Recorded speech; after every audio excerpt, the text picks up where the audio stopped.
Hello, everybody. Guys, I have no energy today. I'm not even gonna lie to you guys. Oof, it is a low energy Sunday, but we have two keyboards to do potentially, maybe one. Honestly, I have the Seal 80 that we could also do today, but I have all the switches. Everything's already ready to go. Like, I did a batch of switches for everything. I'm just pooed out right now. Pooped out, rather. Or pooed out, whatever you want to say. I am tired. I think it's the rain. Whenever it rains for, like, a long period of time, like, it's been miserable for, like, the last few days. I just feel like I wake up with no energy at all. I don't know about you guys. We're supposed to have miserable weather all week, and I'm kind of bummed. However, though, I will say, falling asleep with raindrops... just like, the sound of rain. Oh, baby. What a good feeling that is. It's super hot in Malaysia. I'm jealous. Is it sunny too? What's the TKL on the desk? It is the Stratum 80.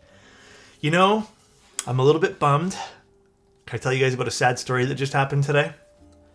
I was changing tops for the Stratum 80. You guys can make fun of me all you guys want for this one here. Was changing tops, and I was just on my phone, right? And I put the brown top on. I moved it away. And then, like I told you, I'm kind of sleepy right now. I don't know why. I just kind of like spaced out a little bit, and I went to go put my phone down, and the phone just slipped out of my hands, and I just scuffed the tiniest bit of the corner of the brown top. Then I got kind of sad. And my phone's perfectly fine, though. That's the crazy part. But yeah, it just like, it's just one of those days where you're just like tired. So you just move things a little bit lazily, Alex. Has been forever since I tuned into keyboard Austin, stuff. how are you doing? Glad to see you're still rocking the space. I try.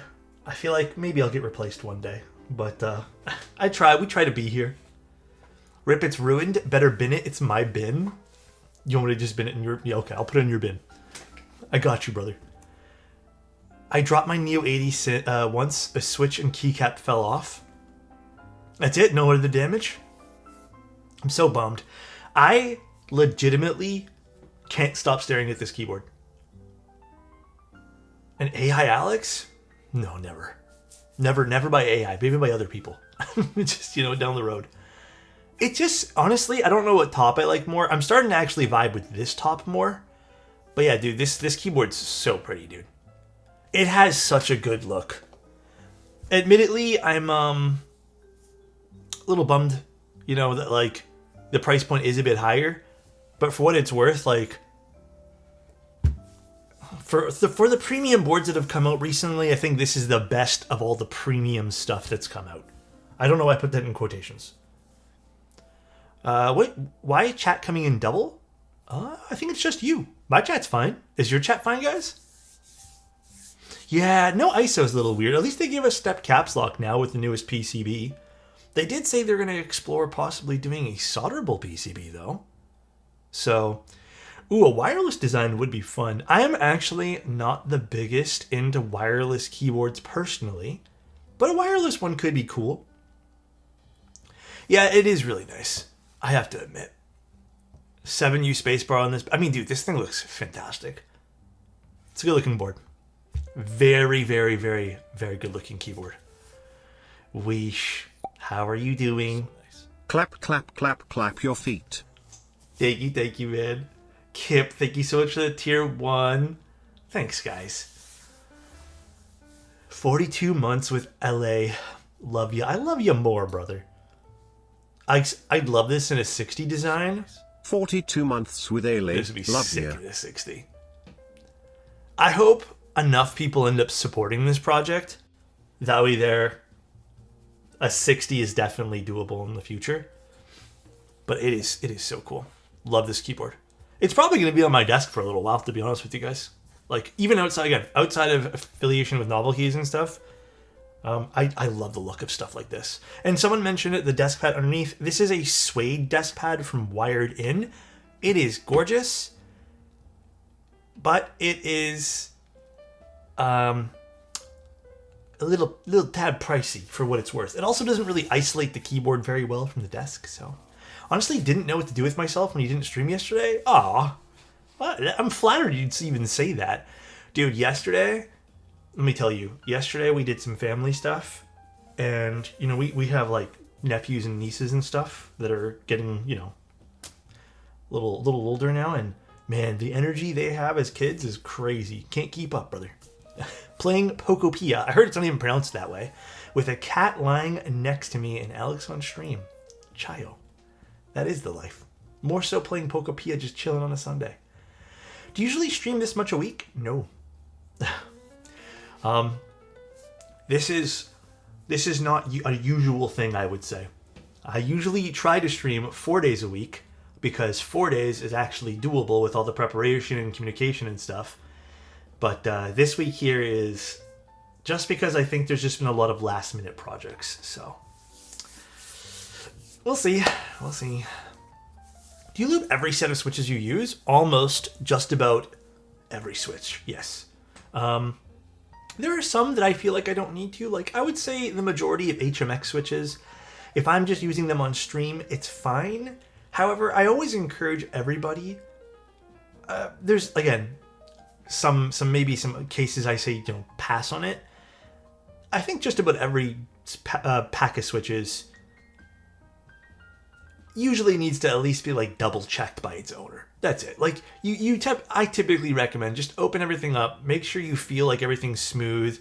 HMX, I feel like it's good to leave. Type Plus, you're good to leave. Just go through them. That's all. A lot of their older switches have spring noise. A lot of people complained about older switches having inconsistency with lube. The new stuff, for a little while now, all the new stuff has been absolutely excellent. So when switches come pre-lubed, how do you clean off the lube? I typically think all you really need to do is spread around whatever pre-lubricant was put on there.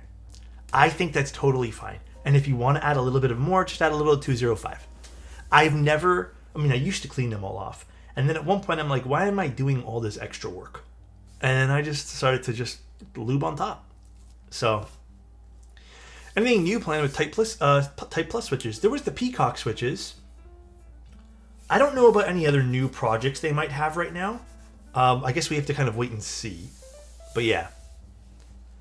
Having like 10 sets of HMX switches at home, all have been perfect? Typically, yeah. I would say HMX has been usually pretty good. Like I said, it's very rare that I even touch those things. Alex, what is the spec of MX2A mod you're planning for my commission? I mean, you trusted me with just kind of doing anything. I was going to do something like a 58 gram or 60 gram spring. I feel like that's usually the most like easiest to lean into if you're not sure. That's kind of like my go-to recommendation for a spring weight. And then I was going to do 204 because I've been really liking that. And then I was going to do foam films. If you have a spring preference, do let me know though, Hung. Have you tried the Peacock switches? No, I've been meaning to. I've been meaning to grab a set, but soon. I think that's going to be on my order list because I'm going to sit down tonight and do some ordering stuff. I will make them even lighter. How does 48 gram or 53? How does that sound? Oh, I know what you meant. You don't have to worry about clarifying. Yeah, I mean, my personal favorite lately has been anywhere between 48 and 53. Man, I have some 48 gram springs. Why is that so loud? That I've just been loving.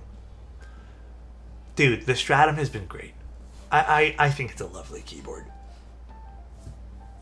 I really like it. Like, genuinely, it's just so pretty to look at. It's hard to really tell, like, to show you guys, like, how the depth of how much I think this board looks, like, good, because the studio light's on. I feel like it looks great with studio lights, but I feel like it even looks better without studio lights. Like, when it has that little bit of, like, subtle glow on the top. I don't even know if it'll be visible. You guys can see the subtle glow that pops out from the top over here. It just looks really fancy on a desk.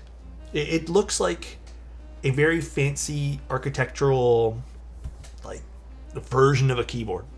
It's interesting. My life changed for the better when I switched to 50 gram springs. Dude, I'm telling you, lighter is sometimes a lot better. Alright though, guys. We'll do some catching up as we do some stabs here, because we have a lot to go through today. But today, we're doing the SW65. This is the collab one between Toro and Nuxros. I only have this version here today. I also want to say in advance, two things. First of all, this is going to be sponsored. I don't think I'm keeping this, though. So I think we're going to either give this back or I don't know what's going on with it, but I'm pretty sure we're sending this straight back to Nuxros. But my opinions are my own. No one told me to say anything. Nothing at all. So I did my own research. I have a few things I'll bring up on today's stream. And then second of all, this has been through a few people's hands already. Camera, please. I don't know the condition of the board. I like opening things with you guys on stream. I think it's more fun that way, unless someone specifically requests that I open it off stream. So we'll see. But it has been a few people's hands, and I'm hoping it's in good condition.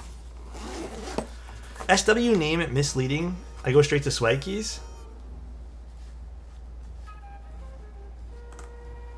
Yeah, I get it. I think it's supposed to stand for Star Wars here. Like, it's supposed to be like an ode to Star Wars. I get it.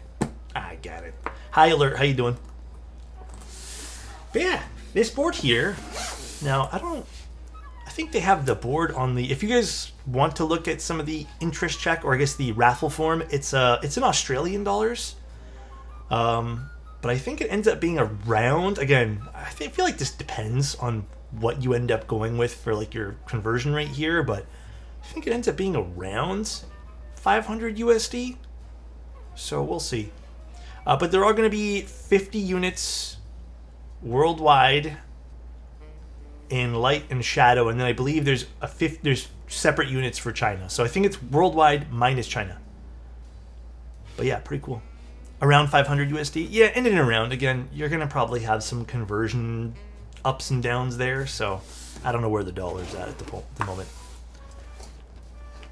Yeah, this one is a bit more expensive. I think we've been seeing a few more expensive keyboards. Oh, I also wanted to mention something about that. And this is not regarding, like, I'm not defending expensive prices right now, but things have been getting a little pricier, especially right now. I'm not going to use this board as an example. I'm going to say personal experience as an example here, because I think this is fantastic to talk about. There are some boards that have even had to, behind the scenes, and even stuff that I'm dealing with, and even our upcoming project with me and Bull, we're having to quote right now based off of the current prices, and that includes some of the higher rates because of what's going on in the world. All right. So things like the war right now is affecting prices. Aluminum's a little bit more expensive. The economy is kind of down right now, so everything's, for whatever reason, just well, not for whatever reason, but everything's a little bit more to quote. So right now, everything, at least for the next little while, might be a little bit more expensive on paper. It's one of those things where I wish I could tell you guys workarounds. I know there's 40 of them going on right now. Yeah, I wish I could tell you guys workarounds, but ain't no workarounds right now. It's just everything's going to be a bit more pricey. With that being said, I urge you guys, to make good financial choices. Keyboards are fantastic. I love keyboards.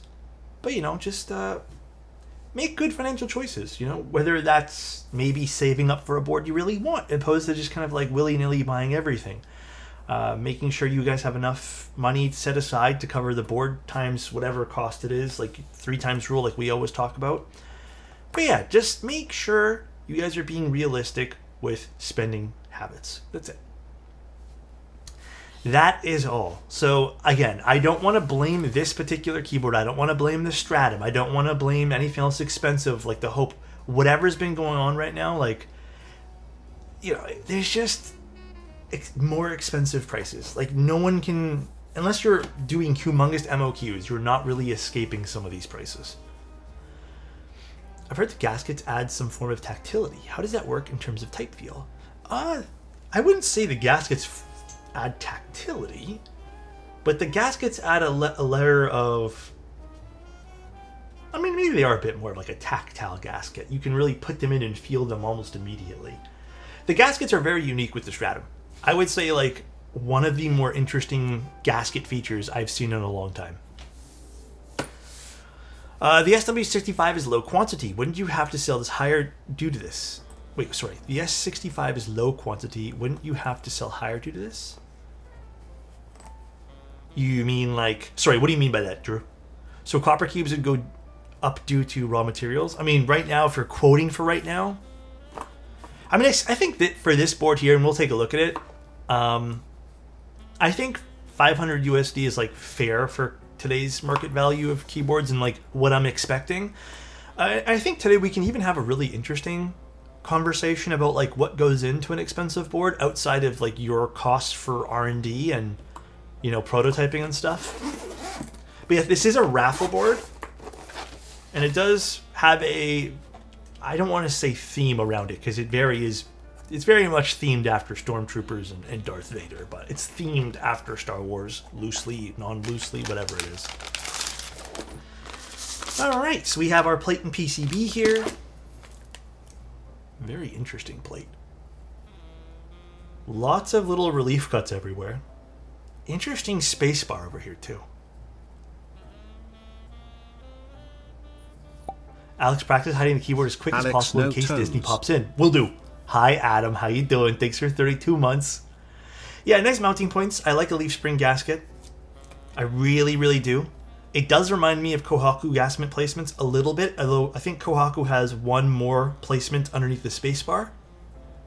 Also, it's not like exclusive to the Kohaku. Tons of boards have done this in the past. Think Keycap and other boards too. I like this. I like this though. I like the placement of everything on this. We have our PCB. This is going to be the hot swap variant. Oh, what's this? I'm not too sure. Probably just some prototype stuff. So this hot swap variant, I would say, is pretty limited. Can't really do much with this. I'm not 100% positive, actually. I mean, this does come with a solder PCB for... Yeah, content list. It comes with a PCB, hot swap, and solder. So you might get 2 PCBs with your purchase. I don't like how like limited this is. Although I don't know if this is a prototype. I didn't get any notes on this, unfortunately, about the PCB itself. Oh, actually, let's see. Maybe there is some notes on the PCB. One sec. I have a different form I'm looking through too. Maybe not, actually. Maybe not.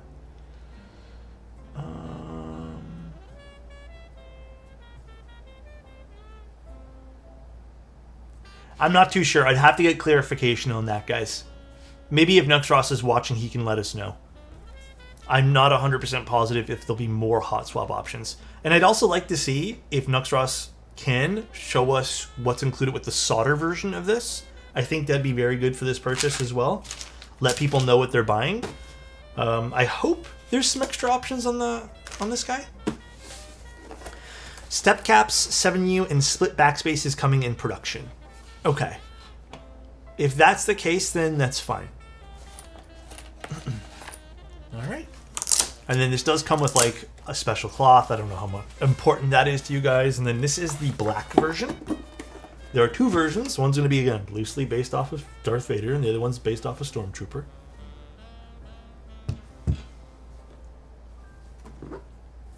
I like the shape of this, though. How tall is the front height on this? One sec, let me find out. Do we have a front height on this? I thought I saw front height. 20 mil. So this is a little taller. I like the infill on this.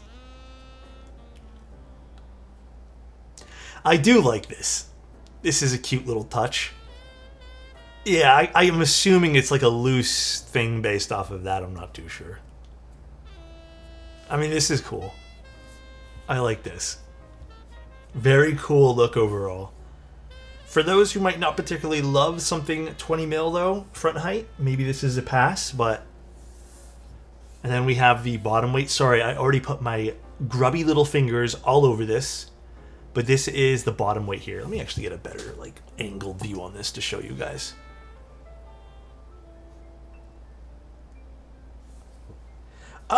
I would say this is pretty standard anno. I don't think the anno has like a semi-gloss or anything to it. I think it's just the way the board is shaped. But this is non-licensed, just as an FYI guy. And then we have the side profile. I think the side profile is fun. It's definitely different from other boards. It is a very chunky aesthetic from the side profile, though. It feels very, like, chunky. I like it, though. Interesting. Chunky Vader? It's like Spaceballs Vader. You know what I'm talking about, guys? For the internals, we have very light stepping, which I like to see. I hope this stays for the final unit. This is a very big personal preference here. I love when keyboards do these thin JST connectors where they have the cord like just as this little tiny, I don't know if this is like a heat shrink or something, but I love it. I think this is fantastic. Grandpa knows. Hi, Grandpa. Then we have a universal daughter board there at the bottom, which we like. Again, this has been used, so there's going to be some dust and scuffs and fingerprints all over the place. But cool. Then we have SW65 on the inside, and then we also have a Nuxros X Toro Labs. Is it Toro Labs or Toro Studios? Logo on the back, which is kind of hidden away, which I very much appreciate. But overall, pretty cool. I wouldn't say it's a super heavy board. And then we have some feet. Now, my only gripe about the board, though, is I do think these are really tall feet. And I wonder how much this is going to contribute to some of this front height as well. But these are like thick boy feet. I think perhaps these being a little bit more shallow would have made this board a little maybe not as tall on the front feeling, you know? And then this is the front over here. It has this kind of like V tuck-in. And again, I would say like on a machining standpoint, there isn't anything like super crazy going on with this board. There are some very rounded corners which might take maybe a little bit more time, and you know, it's not exactly a flat piece everywhere, which is nice. So I would say you're getting kind of what you want. I love you, Alex. Interpret that how you'd like. I will, Copper. But cool. I just came back into the rabbit hole after getting away for 3 years. Is the compliment thing still on your stream? You bet it is. It's on Twitch only, though. I don't know how to set up rewards and stuff on YouTube. This is the same studio, yes. That is the same studio. Which I think that board ended up getting very well received by people who got it. Well, I mean, I guess that's really all I can show you guys. There's nothing else in the box, so I guess we can just go ahead and, I guess, start doing stabilizers. This is going to be traditional gaskets, by the way, in case anyone was wondering, as you guys can see over here. And there are hidden screws, but they're angled screws, which should make this a lot easier to open. So, Grandpa, I'm going to be honest. I don't know what's the best rice cooker. We got one that was the most affordable. So I don't know what's considered like the best brand. We did affordability when we chose ours. I think we ended up getting ours for like $40 or something like that. Does it have the design fix to prevent the bowing of the top case when tightening the screws? We can definitely check as we open up and close the board. I'm assuming, I mean, I've only had one board that I've had in this studio that's come into that issue, and it was the, oh boy, was it the Eden or was it the Optica? One of the two. But that was fixed almost near immediately. So, all right. Guess let's start doing some stabs. I had some stabs in a little bag. Here we go. And I'm going to do milky yellows today. This is the Optica. How does the raffle for the SW65 work? In my chat, there's a command that should lead you directly to the raffle form. It's going to give you all the details. I would read it on stream, but honestly, there's a lot to read here. But all the details are there if you guys are interested. Alrighty. Totally didn't just wake up. I don't blame you though, man. It is super tiring some days, especially when it's raining. Also, soundtrack, thank you very much. I think there's only 7U for this. Yes, okay, so we'll do 7U.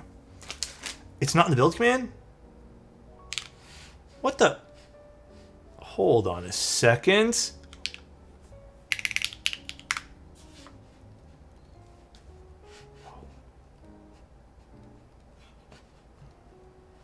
I know it's in the YouTube chat.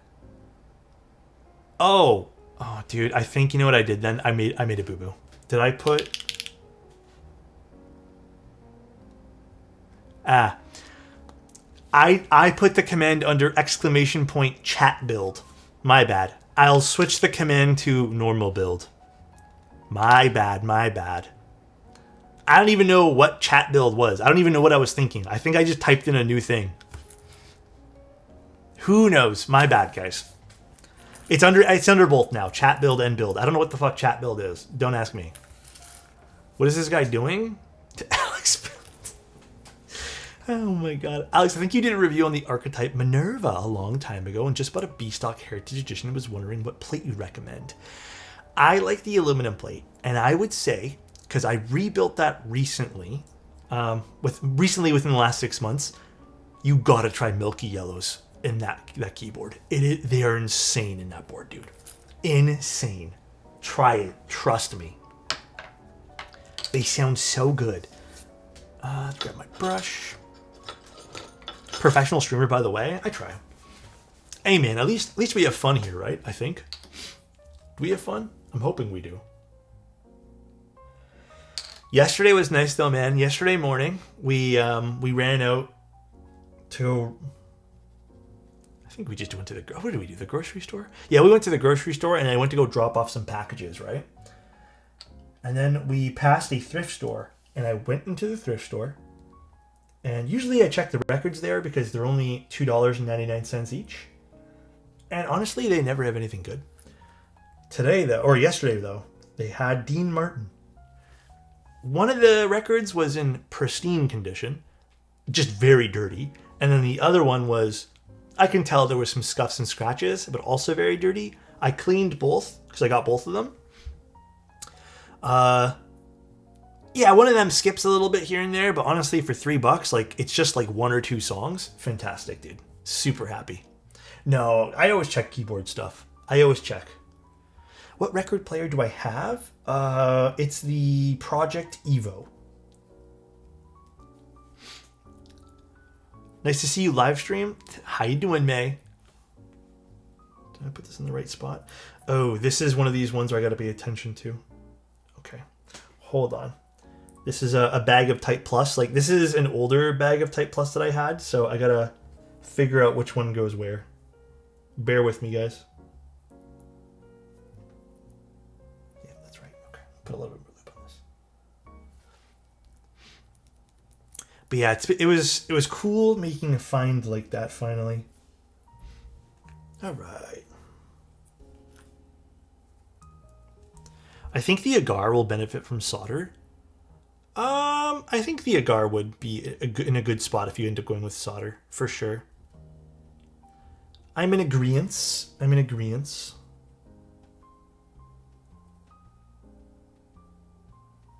Make sure this is right. No, I've never had a record player before this. The only other record player that I have maybe mentioned on stream is when we were trying to fix my dad's record player, like a long time ago. That's the right one. Check DM in the next 3... Okay, we'll do in it. Got you in it. Yeah, like I think... which we ended up fixing, by the way. He needed a new belt. And I finally found someone who is selling a belt for his particular older record player. And I think he said it's all up and running now. Maybe you advise some tactile switches that are at least 60 grams. I don't remember what they are exactly, but I think Type Plus, or no, not Type Plus, Type R's from Gateron are exactly that. Maybe try them.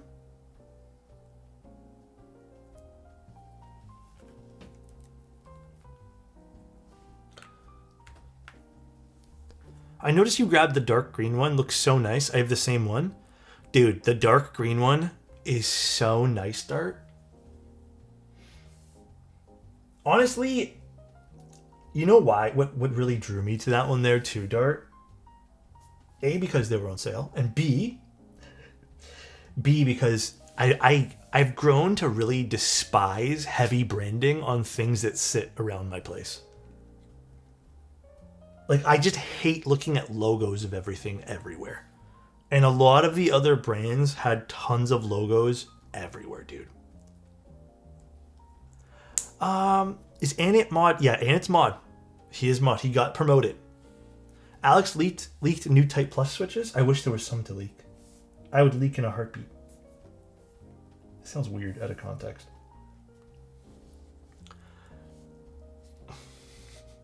Finally, Anit got approved. But yeah, how was your guys' Saturday yesterday? Did you guys do anything fun? Or did you guys all just kind of chill and enjoy the weather? Aren't there new Type Plus linears out? There's the Peacock switches. There's those ones. That's the wrong side. This one. Watched horror movies all day yesterday? Ooh. It was one of those days, huh? It was 38 Celsius yesterday, so I hid inside. Damn. 38 Celsius? That's freaking hot, dude. Family time's cool. Freezing rain in Ottawa? Really? What's the temperature in Ottawa right now? Bought my first Mac? Which one? Did you get the new Mac Neo? Dude, I think that new Mac Neo is insane for the price. I think it's fantastic. Actually, let's do the other one too. So, Alex, you should check out the HMX Aperols. You know, I was thinking about getting those only because during the summer I don't mind an Aperol drink. So I was thinking just to get it just because, you know, to be kind of that guy. M5 Air. Ooh, nice. M chips are insane, man. That computer's gonna last you a while. What's an Aperol? Aperol is you know, I actually really don't know what to explain Aperol as. How do you guys explain Aperol? It's like fuck, I gotta look it up actually. Like, I know what the drinks it makes, I just don't really know what it is. Aperol. It's like an orange drink or something. It's a bitter. Yeah, so it's a bitter. So it's like a would you guys consider like a liqueur? I've always just for me, Aperol has always been something that you just add into drinks. Like, I don't think I'd ever have Aperol by itself. I usually mix it with something in the summer. Like, kind of make it into a cocktail type thing. I've never had it solo, though. I can't imagine that shit tasting any good solo. It'd probably taste nasty. Yeah, usually you put it into something else. Aperol's a music lyric for when... Is that true? Is that so? I just love the sound of the Stratum, but this economy, I know. The world's so crazy right now. Everything's so expensive. Oh, trust me, I get it. Have you guys had it by itself? Like Aperol? I've never had it by itself. It's already kind of a bitter thing to have. The thing is, though, if you guys... Okay, on the note of the... No, the subathon's still active. When we hit 650, there'll be another giveaway. I'm not going to close it until everything's given away. I don't care how long it takes. I'm not going to do that to you guys. I love you guys too much. We can wait. I'm not going to force people to sub. Yeah, I think last time I had something with Aperol, it was last summer. And I have to admit, though, it has to be done right or else it tastes, like, terrible. The last time I had it, it wasn't very good. But then I know for a fact, though, I've had some excellent Aperol drinks. Like cocktails, usually. Want a Stratum Green 65? Universe, make it happen. I mean, you never know. Maybe. Should I do... Oh, I guess we don't have an option. We have to do full backspace. Okay. I was going to do split maybe today. Do you think Milky Yellow is in Keycult 160 and aluminum plate would sound good, or just go with cherry? I don't think you can go wrong either way. You know what? In my humble opinion, I actually think going with the Milky Yellows might be the better overall choice. Only because I know that Milky Yellows typically have been my safest choice when recommending switches. Some people, and you know, some boards don't really go well with cherry switches. Should I upgrade my nasty stock Keychron stabs? I've never used Keychron stock stabs. Oh no, that's a lie. I've definitely had used them in some of their pre-built boards and they were all bad. I would say yes. And I don't think there was any saving them last time I used them either. Yes is my answer. They're terrible? What, do they make them themselves, or are they just like rebranded other people's stabs? They're terrible Gatoron stabs, basically. They're Gatoron stabs? That's unfortunate. Man, it's been a while since I've used Gatoron stabs, too. Holy smokes. Alex, you're doing a hot tub manta stream.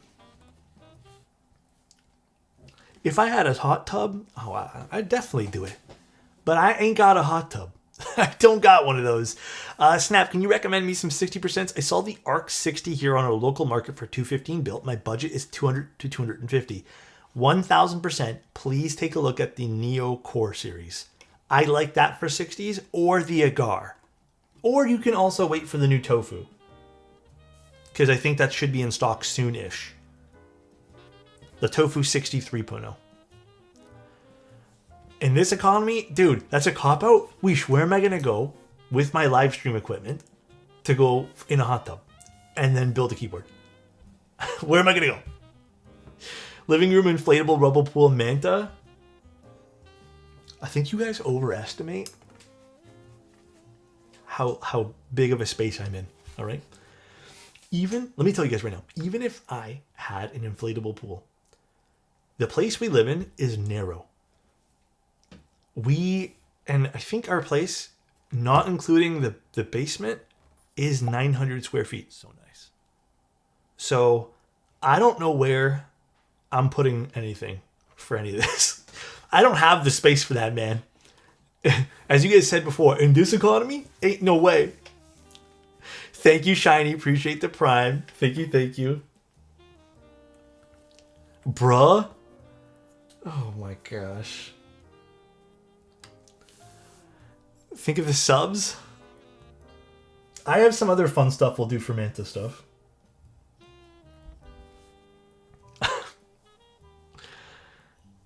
Oh yeah, I forgot about that wish.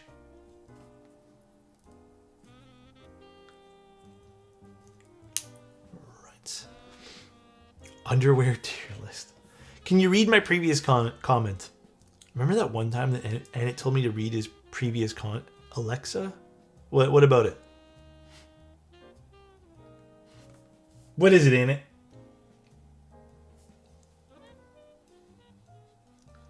Can you turn your bathtub into a hot tub?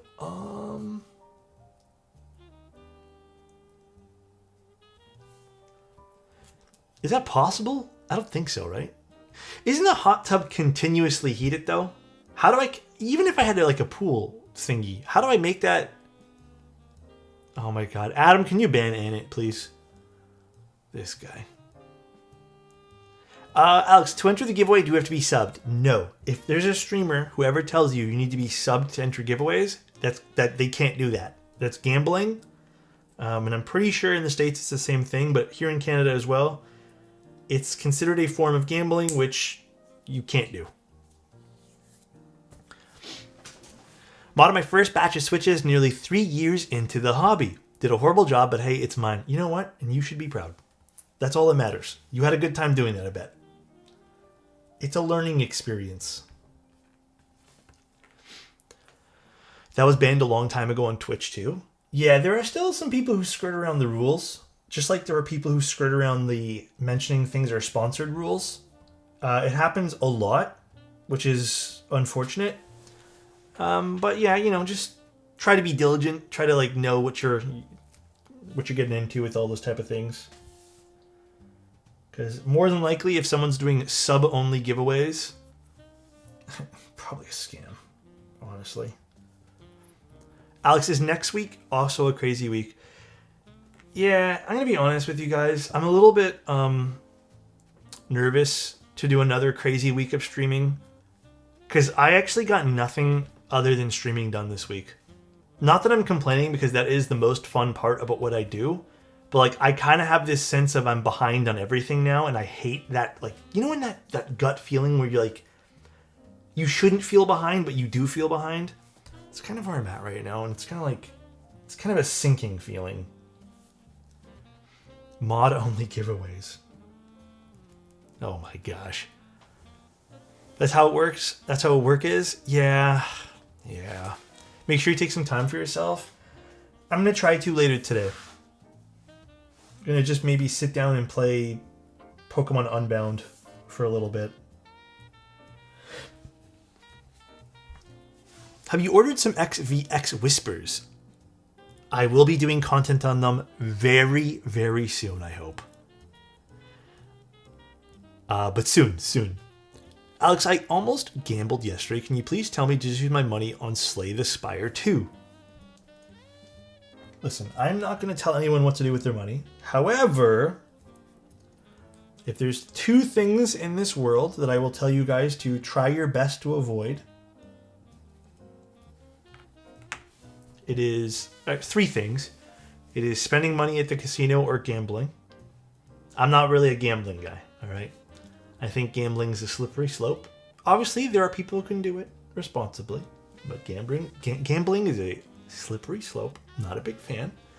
Number two, I will tell you guys, don't smoke. You know? I'm not talking about weed or anything like that. I mean like cigarettes. Don't spend money on that kind of stuff. Number three, don't spend money on Pokemon. Just done it. Don't.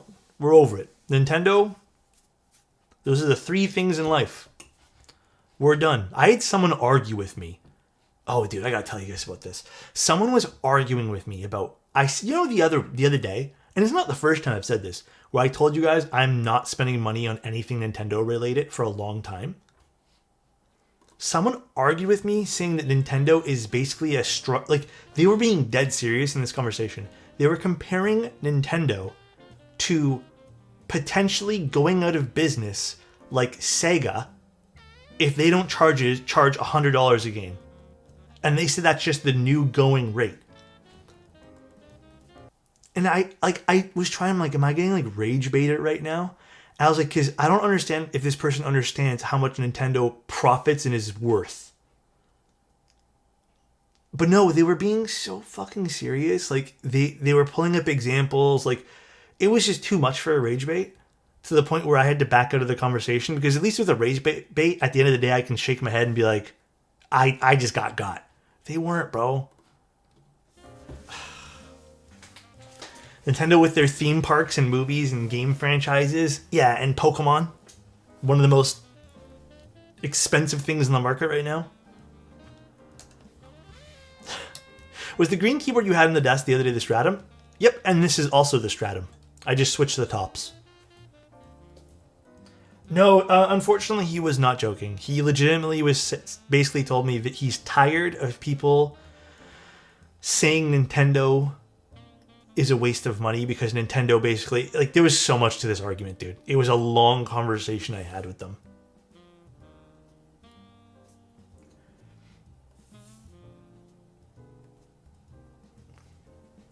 I think I was just entertaining it because I was in a bad mood that day or something. I have no clue. I picked up the Ochre Red Stratum and plan to throw Sloth on it. Yes. Dude, I legitimately think that's going to be a banger build. Oh, is it the wrong one? Yes, it is. Put these in the wrong spots. That will be banger, dude. Nintendo has always been the same. 0 discounts, limited availability. Yep. And they also don't care about their player base. They don't give a shit.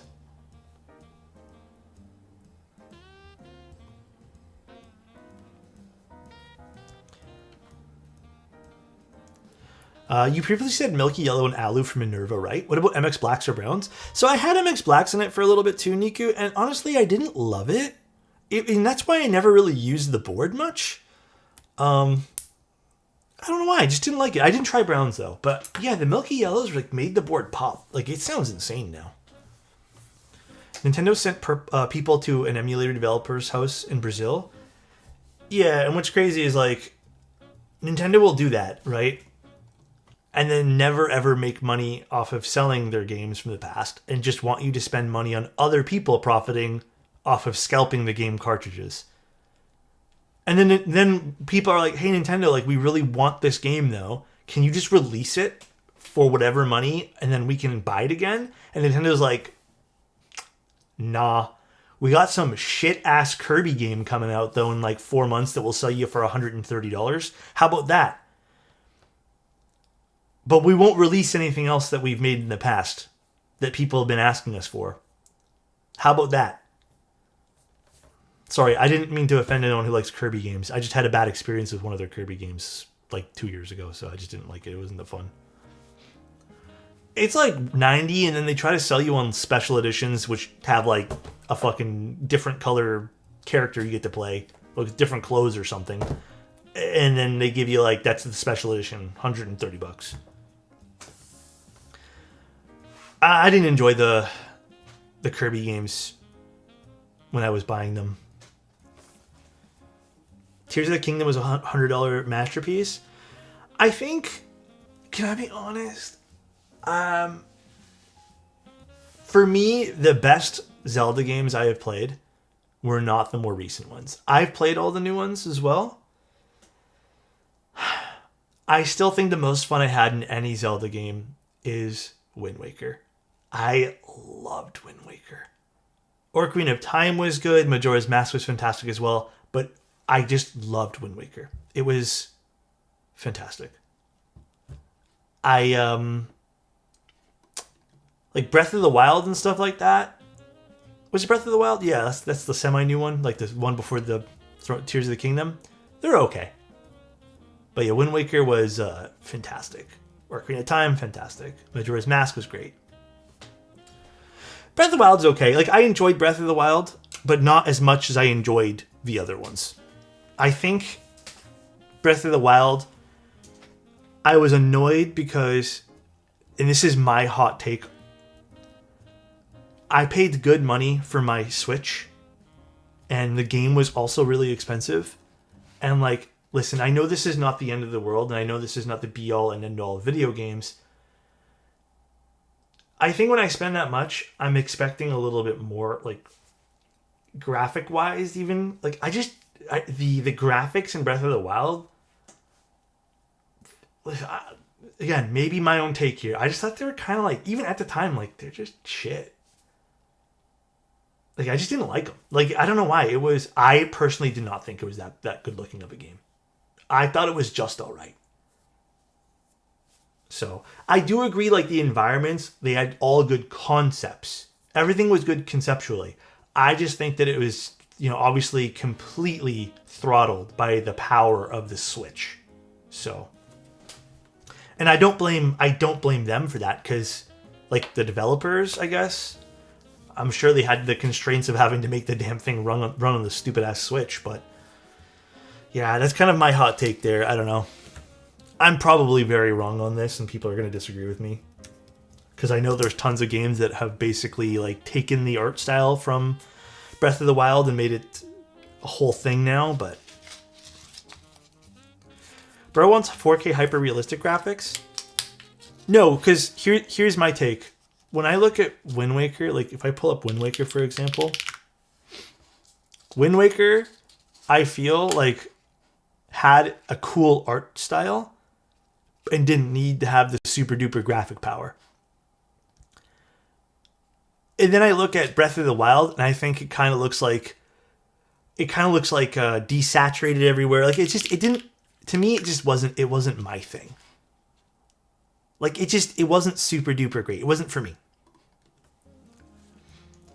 Does anyone have any experience with this board? Looks great. The Minerva? Are there just Minerva B-stocks being released today? I have experience with it. It's a fun board. I do think it is very, very Switch dependent. All right, let's put this in. I'm excited to build this one here up. Uh-oh. Do I have a leak in my water bottle?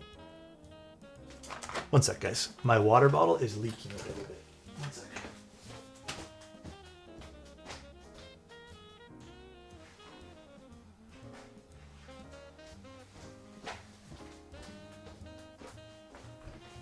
Side note, the board on the top made my head spin like a cat. Crazy sound. It's nice, right? I think I'm using HMX Lanikais in them. Fantastic switch, by the way. Might be one of my new favorite switches in the last little bit. Oh, dude, this water bottle sucks. I think there's a small leak in it somewhere.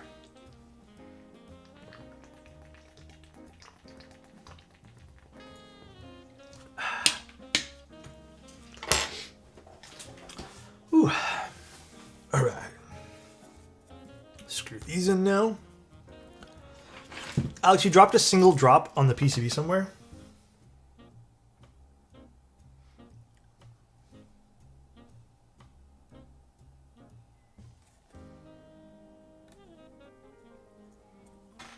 Trolled? Oh my god, dude.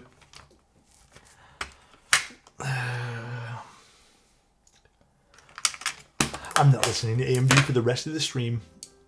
Oh, AMD, sorry, I have to speak to you one more time before I ignore you. I ended up getting those sleeves you recommended. I found them on sale on another website. Alex, you dropped this?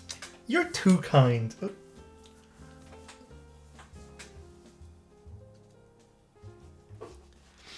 know what? For whatever reason, this bit is not treating me nice today.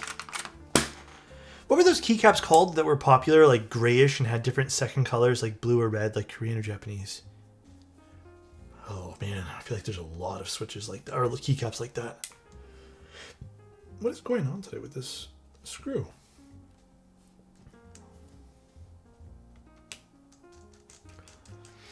Do I play League? No. Like, okay, do you mean League of Legends or do you mean TFT? Is there a new season out for TFT, come to think about it? Is there a new season? Either. I play TFT, but I have to admit, like, I loved this season, and then, I don't know why, this season I got super burnt out.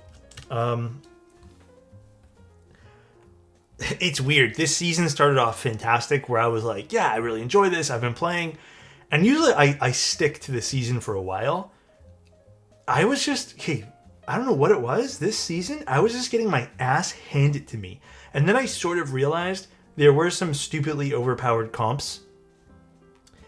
And I feel like there wasn't a lot of balancing for some of those comps. So I kind of stopped. I was getting a little burnt out. Have you tried Type Plus Peacock switches? How are they different from classic blues? I haven't tried them yet. I think I saw they're different materials, so they probably should sound a little different. But I would need to try them in person to really, you know. Are the sub-reads not working today? Oh, Rock, I totally missed that. Sorry, I think maybe I got up. I don't know. But I'll read it for you. Alex, it is Sunday. I am building IKEA furniture and drinking a glass of bourbon. Life is good and better with you in it. Rock, you're the reason life is better, please. Also, which IKEA furniture are you building? I mean, I hear the sub noises.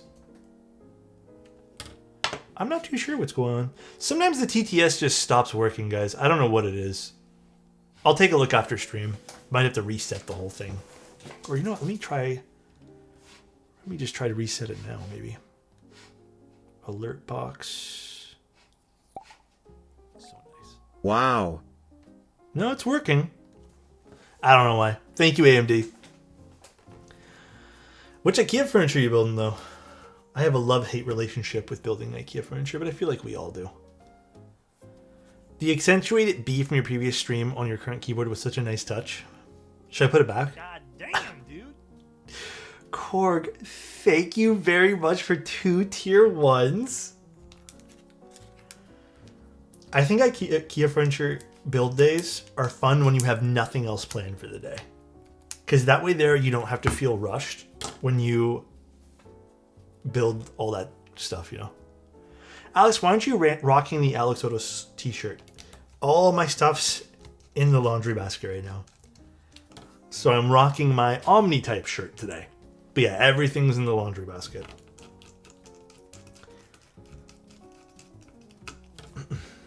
Something called the Trofast. Toy storage for my little fella. Oh, nice! Very fun. Also, a glass of bourbon sounds... I don't know why. It sounds so relaxing today. Maybe I should actually get a drink today or something. Anyone else feeling like keyboards sound bad on IKEA furniture? No, I think you have to isolate the vibrations of stuff, right? So like IKEA furniture is lightweight, which means it probably is susceptible to more vibrations. If your IKEA furniture is maybe bolted down, or at least if you put something to absorb vibrations underneath your keyboard, it should barely be a difference. There might be some slight tonality from the desk itself, but again, that really only matters when you're not getting enough like vibration absorption. The oversized Alex shirts are actually bangers. I'm wearing mine now. I'll have to order more. I already ordered another 3. I wish there were more. Who is it? I wish there were more colors, but they only gave us like 3 or 4 options for oversized colors. Sorry, I only got 3 or 4 options because I wanted embroidered logos. I'm glad you're liking them though. Yeah, I instantly ordered like another 2 or 3 when I got mine in too. I like the Alex shirts. They look good. Thanks. Yeah, I'm super happy with them. They're nice. Honestly, all the merch I've gotten so far have been pretty awesome experiences. Didn't know shipping from Canada was that slow. What did they ship with? Like Canada Post? I wish they had bigger sizes. Oh, for the oversized? I think there was only limited availability with the oversized shirts. There wasn't a lot of options because it's a newer item, I believe, on their website. I think I got all the screws done. Yeah, we're good. Perfect. Every Manta comes with an Alex shirt in the box. I wish. That'd be not possible, unfortunately. The shirts, some of the shirts have pretty high costs already, so. All right, let's make sure these actuate now. Can commissions get one too? I don't know if that'd be... I mean, I only charge $50 for the commission. And I'll tell you guys straight up, some of the costs for the shirts are like literally $21 for here in Canada. Even... Okay. Transparency, or I don't know what we'd call it here. There was a point in time where I did think about doing stuff like that. I even was trying to get certain other things done for like commission builds. Unfortunately, though... Also, thank you, Remo. I appreciate you, man. My $50 cost is for like some solder, some stuff like that, and then also lubing stabs. If I were to throw in like a $10 or $15 like shirt, the cost wise of a shirt, with some of the other stuff I'd have, I think I would barely be making like after costs and stuff, probably like $10 a build. So it just wouldn't be feasible, unfortunately. It would not be. So it's just something that I wish I could do, but it's tough. Sounds good to me, says Adam. Okay. I would be a tier 3 client build with all the trimmings. Yeah, it would have to be upped in price if I wanted to include things like shirts. But then I also think, like, why not give people the options for that? Maybe I should. Commission with Polaroid photos with Alex and the keyboard? That'd be fun, actually. Maybe I should think about doing that. Maybe that is something I'll consider. $10 a build, Mr. Moneybags. Hey. Alex, my dude. How you doing, Chris? By the way, thank you guys for the subs. I really appreciate it today. If it ain't broken, don't fix it, to be honest. Yeah. Make your money, Alex. At least we know it's a good quality shirt. Yeah, I like the shirts. They've been fantastic. I've been super happy with them. Just back into the game, trying to find a decent TKL. Do you think a Tofu or a plus 84 is a better option? I personally think you can't go wrong. I think the plus 84 is good. I do think the new Tofu TKL 3.0s have a lot of options and how you can build them. I think it would just be really like, what do you enjoy aesthetically? If there's one that speaks to you, get it, right? I don't think you have the wrong... I guess, I don't think you're in a bad spot here to decide. I don't know if we're doing Sunday photos today because we might do a secondary build after today. I'm going to be honest with you guys, and I don't feel like doing 2 builds, Sunday photos, and then a little bit of chit-chatting in between. I think that's going to be a long day, and that's going to burn me out. We've been building keyboards like crazy today. Your streams feel like home, mate. You have an amazing day. Thank you, Chris. Appreciate you. All right, let's put some switches in this. Now, I did loop some milky yellows for today's builds. Yeah, would that be 8 streams this week? Jeez.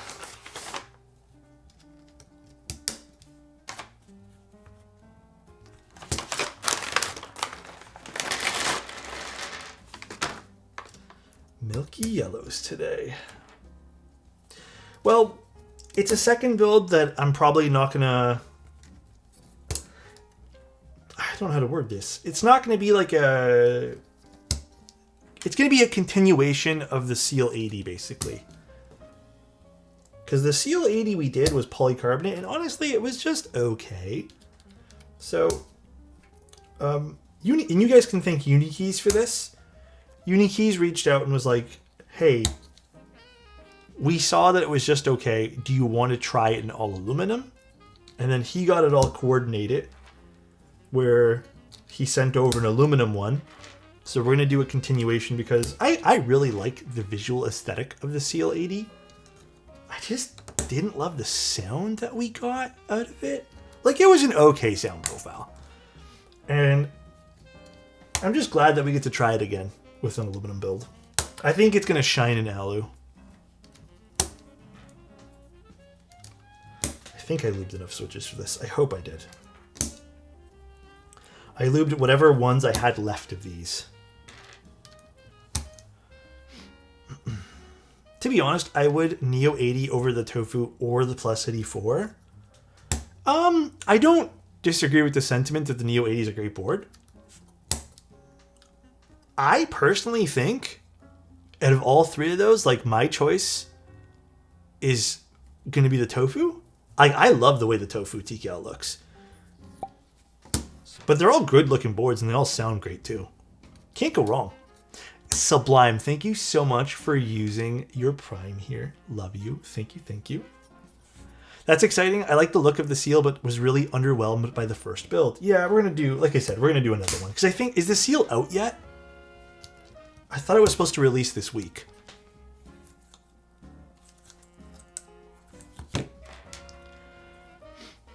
Is the F1 still in stock? Last I checked, I think it wasn't. Tomorrow. Okay, that's why. Perfect timing for a second build of that board, though.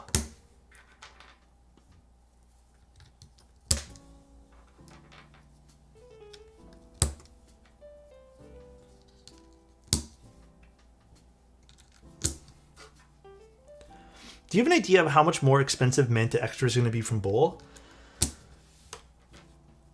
I don't know. You know what? I do know. Bull told me. I just don't remember. To be honest with you guys. I'd have to go look at all my notes.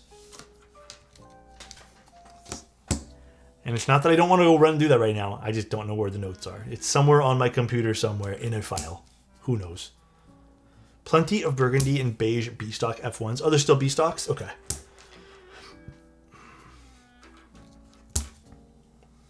Mr. Gian always making us happy.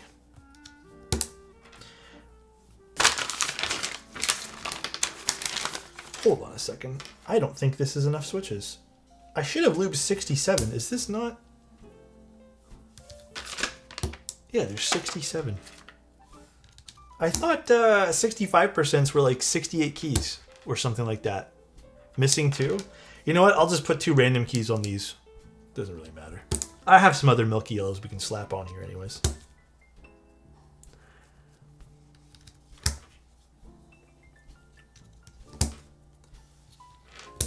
Alex, did you want to try the 4 wrap stabs?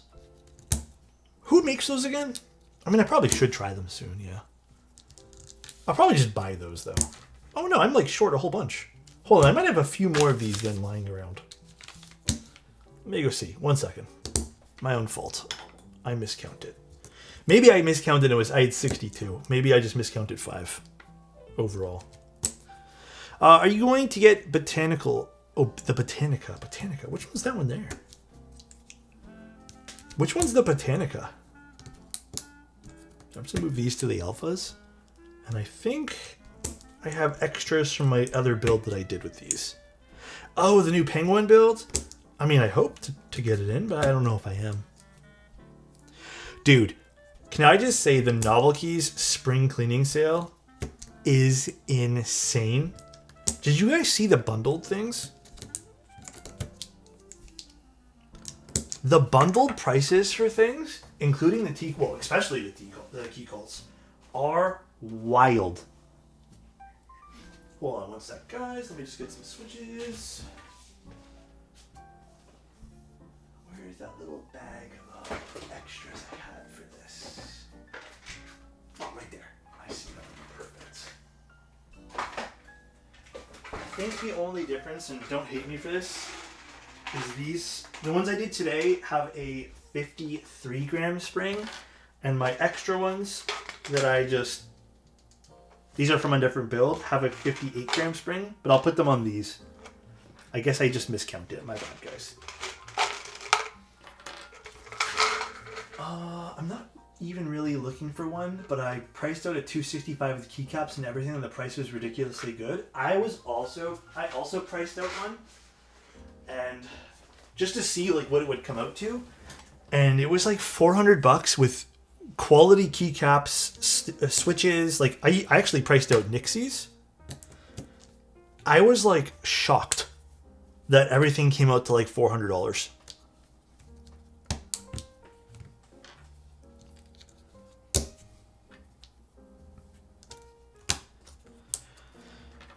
I have tried the Reserve series. Now, it's been a while, Enzyme, since I've used those, so... Oh, what the hell? I grabbed the wrong switch. It's been a little while. I don't really remember much about them, though.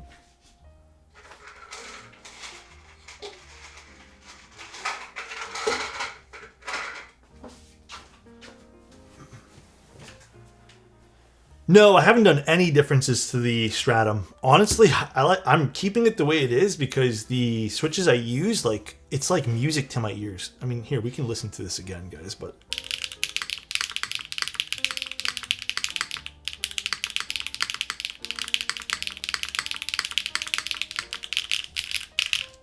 Like, I'm super happy with it. Yeah, it's... The board's great. Like, I have no will to try anything different with this because I'm already over the moon with how it sounds, so. All right, let's put this in the case. It's always easy to do hot swap builds. The build's only ever a few minutes long. Let's go ahead and unscrew things here. Yeah, HMX Atlantic, guys.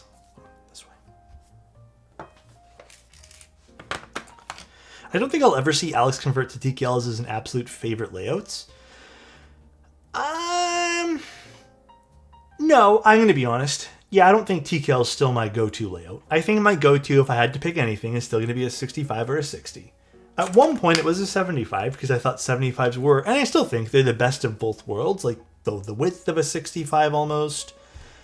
You get a lot of keys, but there's just something to me, visually appealing about looking at a 60 or 65. And I know there are people who love TKLs because they love just like the shape of a TKL. They like the empty space around the arrow keys. So I get it. Everyone's different, and I think that's the beauty of it.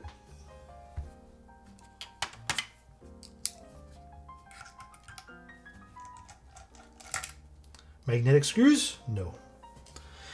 Ooh, I hope there's magnetic screws for the final version of this. If there's one thing that sometimes drives me nuts is angled screws with no magnetic screws at all.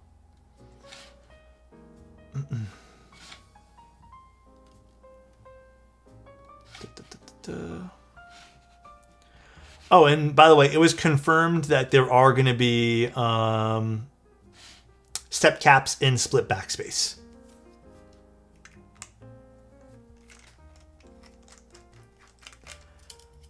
The aesthetic of a 60 is just too clean. Yeah.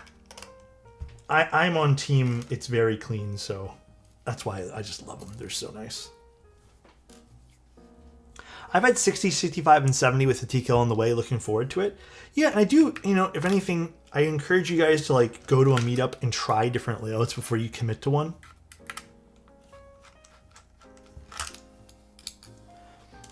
The coating on that looks rough. This board, it's probably just there's dust.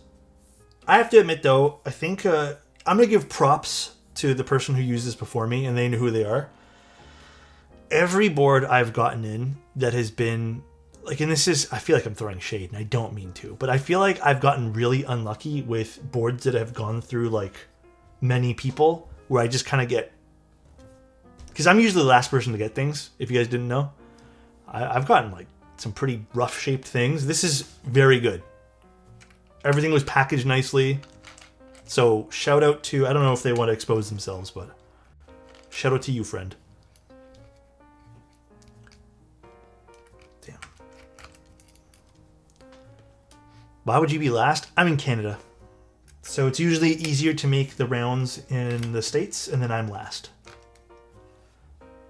I mean, rough in texture, not visually. No, I mean, it's probably just fingerprints. But no, this is fine. It's probably just a lot of oily fingerprints on the bottom here. The coating looks completely fine. I do want to point out this is Kazuha.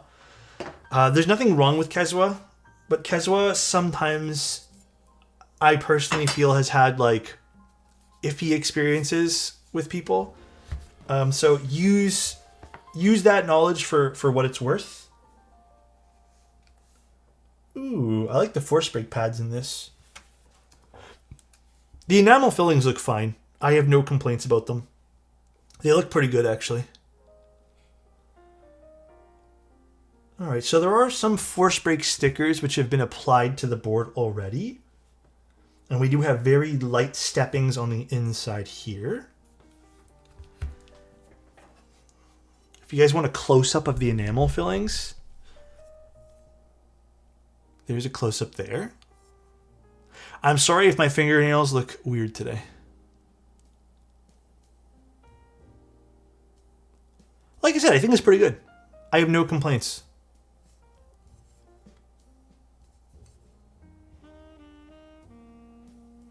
Maybe if we look, I mean, I didn't even notice this until I put the camera right to it. But yeah, maybe I see like the purple is a little bit spilled on the side there, but looking at it from here, I didn't even see.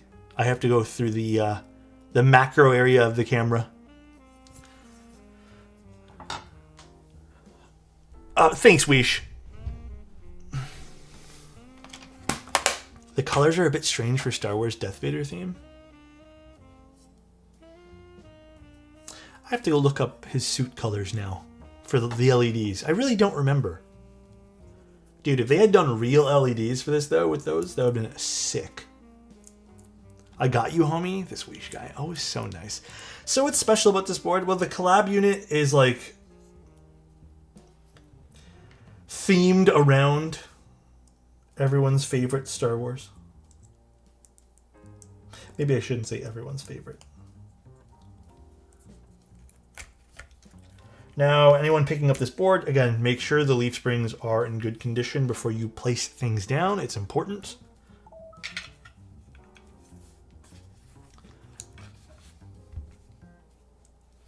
All right, screw things back in here.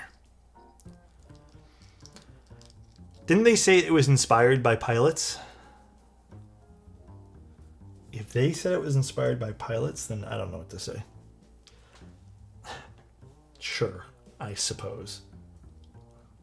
All right, maybe I need to use a smaller bit here. I'm probably just going to use a GMK set today. Just because it's something we always use, and it's kind of like the standard we tend to use here.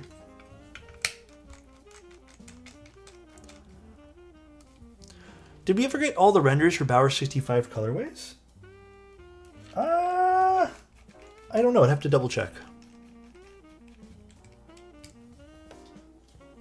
Now I just dropped the colors on the left kind of resemble the ranks of the Imperial officers have in Star Wars. Not 100% match, but looks like it. Oh, okay. Mando, should I put like an actual Star Wars GMK set? I don't know if it'll look very good on this though. I mean, we probably could just for funsies. I was just gonna do something like a bit darker. Boba would look good. I'll go find my Boba Fett set then. I mean, I think I have Olive Noir. But do we want to put Olive on this? It's a heavy board. Tatooine? The problem with Tatooine is it's SA. So then SA Tatooine doesn't sound like, I'll be the first to admit it. I love SA keycaps. And I think SA for me used to be a really fun sound signature that I used to like admire. These days, I do not admire it. I've grown to like, I think it's a fun sound profile. I just don't think it's a usable everyday thing for me. Ken from Toro said it was inspired by pilots, likely to be issued to oblivion by Disney.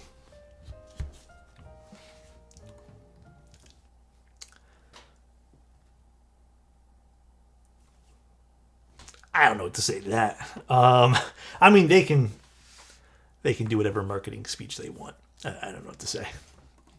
I don't know what to say, dude. Do Crimson Cadet like it's Vader's lightsaber? Oh, that would be fun. I'm actually down to do that. I am down to do that if you guys want to.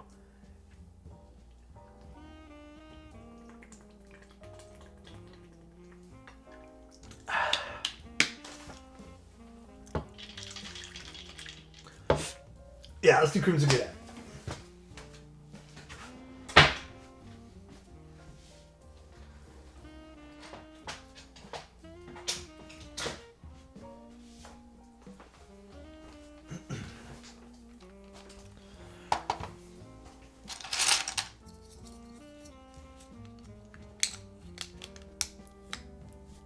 Hello, happy Sunday. How are you? I would say things are good. Things are well. Can't complain. Ooh, do we need to align this a bit? Oh. Okay, maybe this is one thing that I'm a little bit, like, not peeved at per se, but a little annoyance. I don't know if you guys can see this. You're probably going to have to sit here and make sure it's all aligned. It's not the end of the world, but I tend to appreciate when boards have some sort of alignment system built in. That way there's none of this rocking back and forth. But yeah, there's some definite play that happens here. Again, not the end of the world, but I think it's worth pointing out. Because I'm like, dude, that's a large gap between the control on the left side, and then you can shift it around fairly easily. Mikey, yeah, message me on Discord. Yeah, Discord. Actually, no. Can you DM me? Or, not DM me. Email me. My Discord DMs got super duper flooded with some random spam. And honestly, like, I hate going through them. Yeah, I know. I don't look at DMs very often. I apologize. Alright, sounds good, Mikey. Lots of people in Toronto also have them, Alex. Oh, really?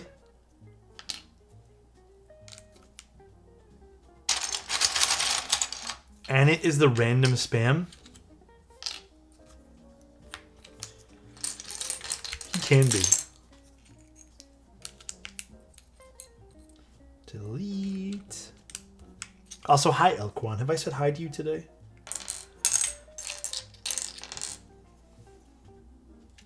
Last meetup we tried some. They were pretty nice. When's the meetup? Was there a meetup already for March? And is there going to be one for next month? I really want to try to make it to next month's mini meetup. We'll do Bard for this today. Once in a blue moon, we got to do it. March is also next Sunday. Oh, it's next Sunday? Shit, maybe I can make it out. I think I'm not doing much except for streaming. Which maybe I can even just move around if I want to attend. I feel like I haven't. I've been itching to go to a meetup recently. I'm gonna be honest. Been kind of in the mood.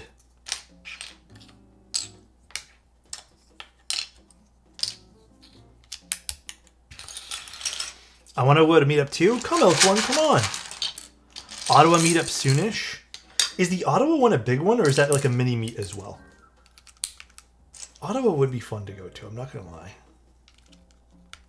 Oh. Which gaskets did you settle on for the Stratum? The middle ones, I think? Oh my gosh, please. No, the lightest ones. I think they were the most fun to type on. I also flipped the light bar, which was, oh my god. So, I'm not blaming anyone, but... I didn't install it, but I did flip it the correct way, and my god, it was jammed in there because it was installed the opposite way. Flipped it, and oh my god, it made a huge difference for how bright the backlight is. Huge difference. What are your thoughts on the KBD fans Agar? Love the Agar. You can't go wrong with it. The nice thing about the Agar is it's a pretty unique shape of a 60% too. So I think it's almost like something I'd consider like an instant timeless keyboard. In that sense, you know? Like you'd probably really love it. Actually, you know what? I'm gonna put meta on this one. Guess my messages got drowned by spam. The hippo might give me. It has switches installed and stabs installed, Rish. And you just need keycaps. That's all you need. It actually has... I'm not going to lie, when I was looking at it, Rish, I was like, damn. It has like a very nice batch of Cherry Nixies. But you're going to really like it. We're not even sending keycaps? Sorry, guys. My bad. I hate my Agar because I need control, but it's so pretty. You know what you can do? Bind the control to caps lock. Do you use caps lock very often? I feel like that's a semi-decent way to work around it. If you need it, you know?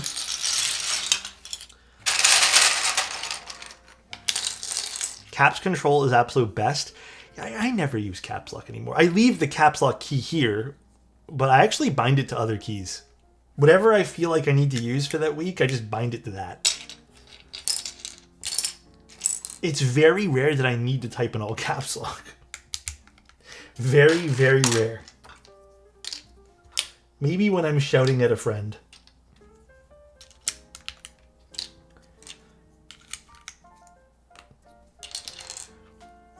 I need to use caps lock. Sorry, I need to use caps back in the day, but as my push to talk button, not anymore. Oh, you can always bind it to anything you want to. Like you can literally make this like an F13 key and bind it to whatever you like. Agar is so comfortable to type on, but it pings around the magnetic connector in the PC case. You know what's weird, Tallow? I've had a different experience with the PC case pinging. Like I've heard nothing like that in the PC one. if anything, just make sure everything's seated properly. Like, I don't want to obviously tell you what to do, because I'm sure you built it properly, but... Pro tip. Okay. What's the pro tip here? If you hold down the shift key, it's like having caps lock on all those rare moments when you do need to type all caps. I didn't know that. I'm going to try using all shift next time and give it a go. This is news to me. Mind blown. He's on to something. Decades of typing experience teaches you things like that. I'm very new to typing. Haven't been doing it very long, but I really appreciate your patience with me, Lane. Really appreciate it. Whoa, it works? 200 years of typing experience. Yeah, and it has 200 years. And it would know probably this trick more. He probably knew about it, just didn't tell us. And it is a jerk. Alex, you should learn to use right shift. I think this is the only button on my entire keyboard that never gets clicked. Right shift. I don't think I've ever used it. Keep it a buck with you guys. Right shift is for the insane. I'm sure people find use for it. I don't think it's for the insane, but I think it's for a higher class than I can ever be. Maybe that's the right way to put it. The more distinguished gentleman.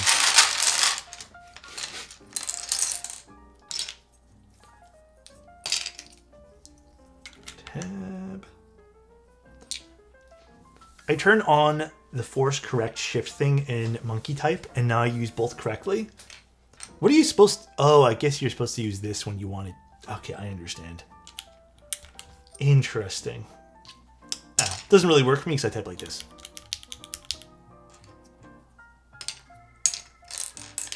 But to each their own. Right, guys? No judgment? True?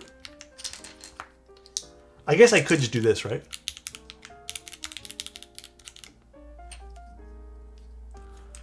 Spoilers? Shit. My bad. Oh, I forgot my enter key is on a different keyboard. Gaming has ruined me. My pinky is always on left shift and the rest of my hand on ASD. I can still type 120 plus WPM without doing it properly. Yeah. I also think gaming ruined my typing. I think that's what it is. If I had to blame anything in this world, it's because I'm pretty positive it's because of gaming. No other reason. Like 99% positive.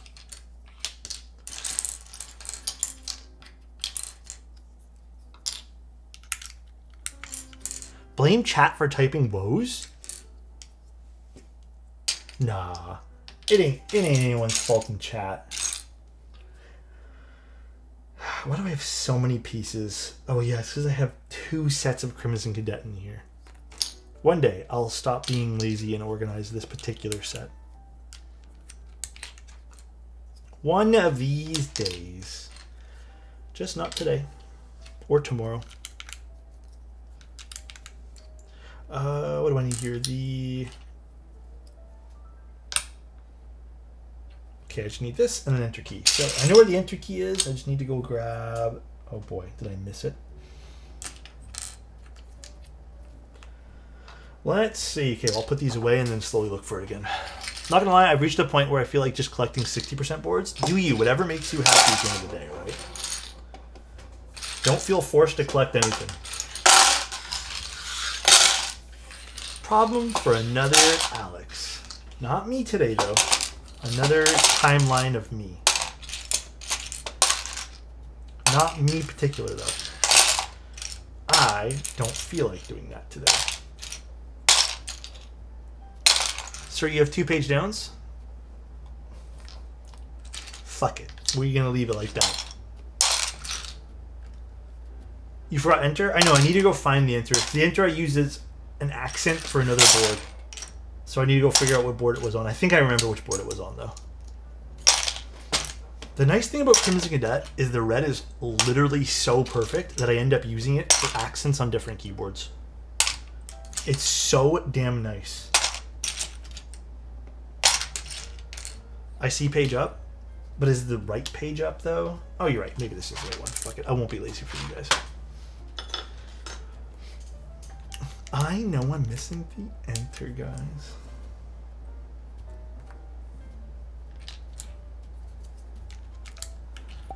Put pipe on the forward slash. Put pipe on the forward slash. Here, this one? Should I just do that? No. It's probably somewhere here. It's probably just tossed to the side.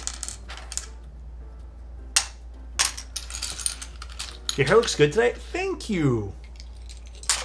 I don't think I did anything different today, but I really appreciate the kind words. I'm so glad. I know we talked about this last stream. So glad I figured out what was up with my hair. Where's the... First, let me go with the enter key.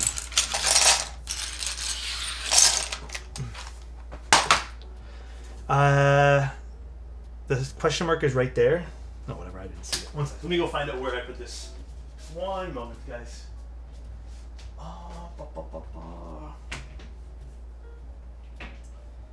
Let's see. I remember it being on a silver board. But what silver board was it?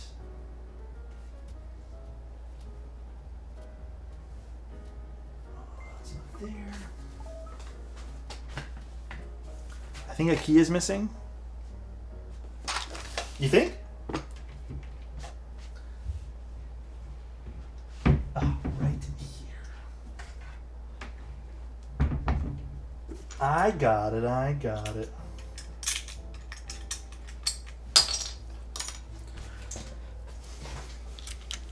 All right. You guys ready? First of all, here's the build.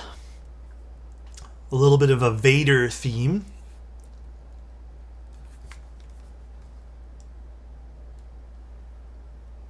I mean, this is cool. I gotta say, I like the overall theming of this. This is fun. Pilot themed? My bad. It's pilot themed, apparently. Wink, wink. Who's Vader? He's clearly pilot inspired. Maybe they meant like when Vader was the pilot of the TIE fighter. Maybe that's what they meant. So maybe it is kind of like a pilot thing. I get it. Anakin was a pilot. He was a pilot technically. He was the best pilot in the galaxy. You're right. My bad. Stop saying Disney words. My bad. All right, so let's take a look at what this sounds like, shall we, guys? Shake my head. It's Star Trek themed. All right, let's see. So we have milky yellows. We have an aluminum plates, and we have some GMK keycaps.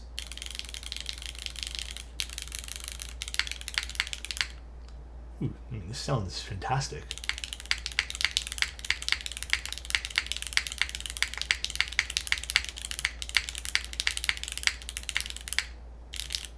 Ooh, hold on. I need to take off both headphones for this.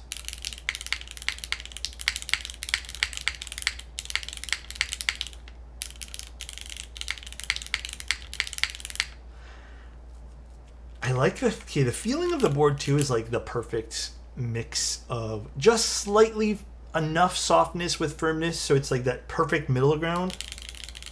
I love the alphas too. They feel bouncy. Let's see the rest of the mods.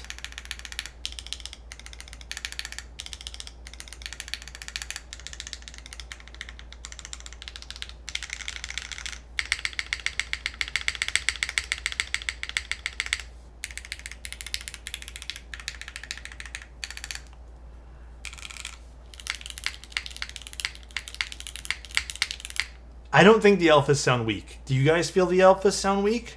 I think the spacebar, in contrast, is just more pronounced. I think the alphas... You think this is quiet? I think relative to this spacebar, we might be thinking the alphas are quiet. I do not think they're quiet.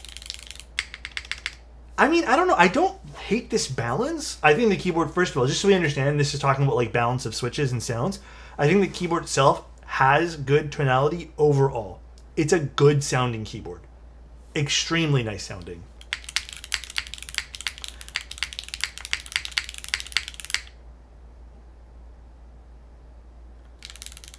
I don't know. I feel like, here, you know what? Let me try to guess, I guess maybe get a different spacebar switch put in here. I'm surprised Milky Yellow can do this to the spacebar. Maybe it's because these are the black bottom Milky Yellows, like not the full Milky Yellows. These are a little bit brighter. I mean, what do I even use? Maybe like a granite switch? I don't know. Maybe a granite switch would work a little bit.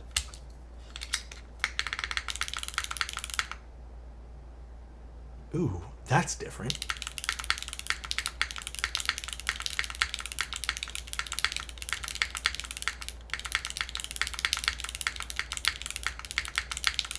Ooh, that does sound pretty nice with the granite switch.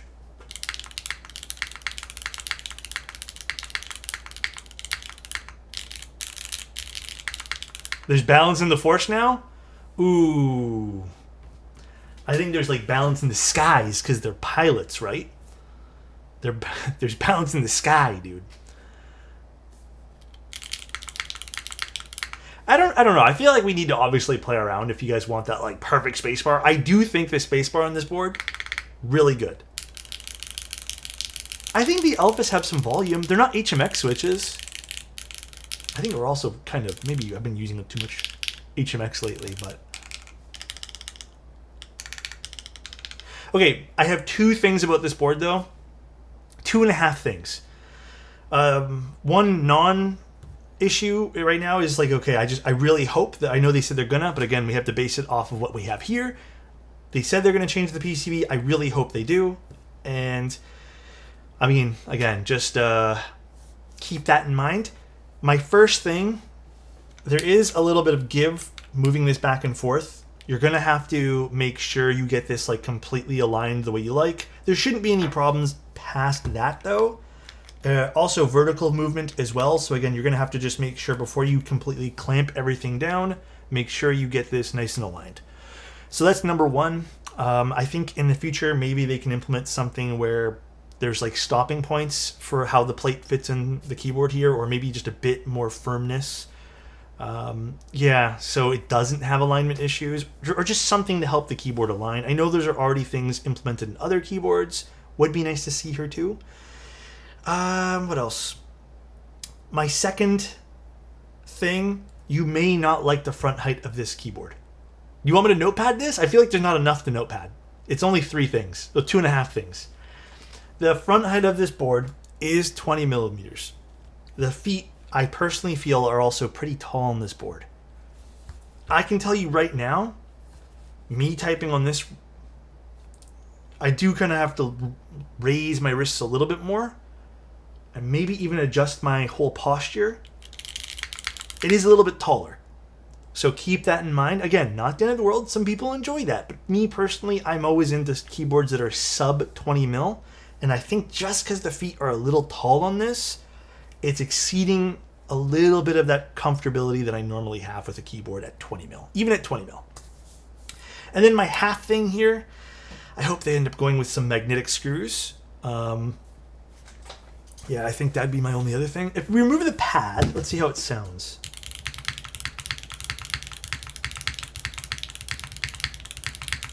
It still sounds good without the desk pad too. But I think it is not a huge difference for me. Like I'm still having to like feel like this is a bit higher. But overall, I think the keyboard's theme is pretty cool. I like the design of it. It's fun. Is it worth your money at about $500 US? What do you guys think? Obviously, there are other suggestions we can make for 65s. I think this actually does have a slightly unique sound profile. It is fun. I would even say like maybe an equivalent to this would be something like what we've gotten out of Kohaku's in the past. but it is an MOQ of 100, so this is a limited availability keyboard, which you can argue is artificial or non-artificial. Also, I'm a little confused on pricing. Maybe someone can clarify this with me too, because I saw this just now. I saw in the IC that this was listed for $450, which I feel like is a better price, because that makes more sense. But then for whatever reason, well, not I feel it is a better price. Then I saw on the actual raffle form, this was, I guess, upped. And I don't know if this is because it got re-quoted because of all the stuff that's been going on recently. And this is what I was talking about at the beginning of the stream. Oh, I guess someone's at the door. One sec, guys. But it is 500 now. One moment, guys. 1 second.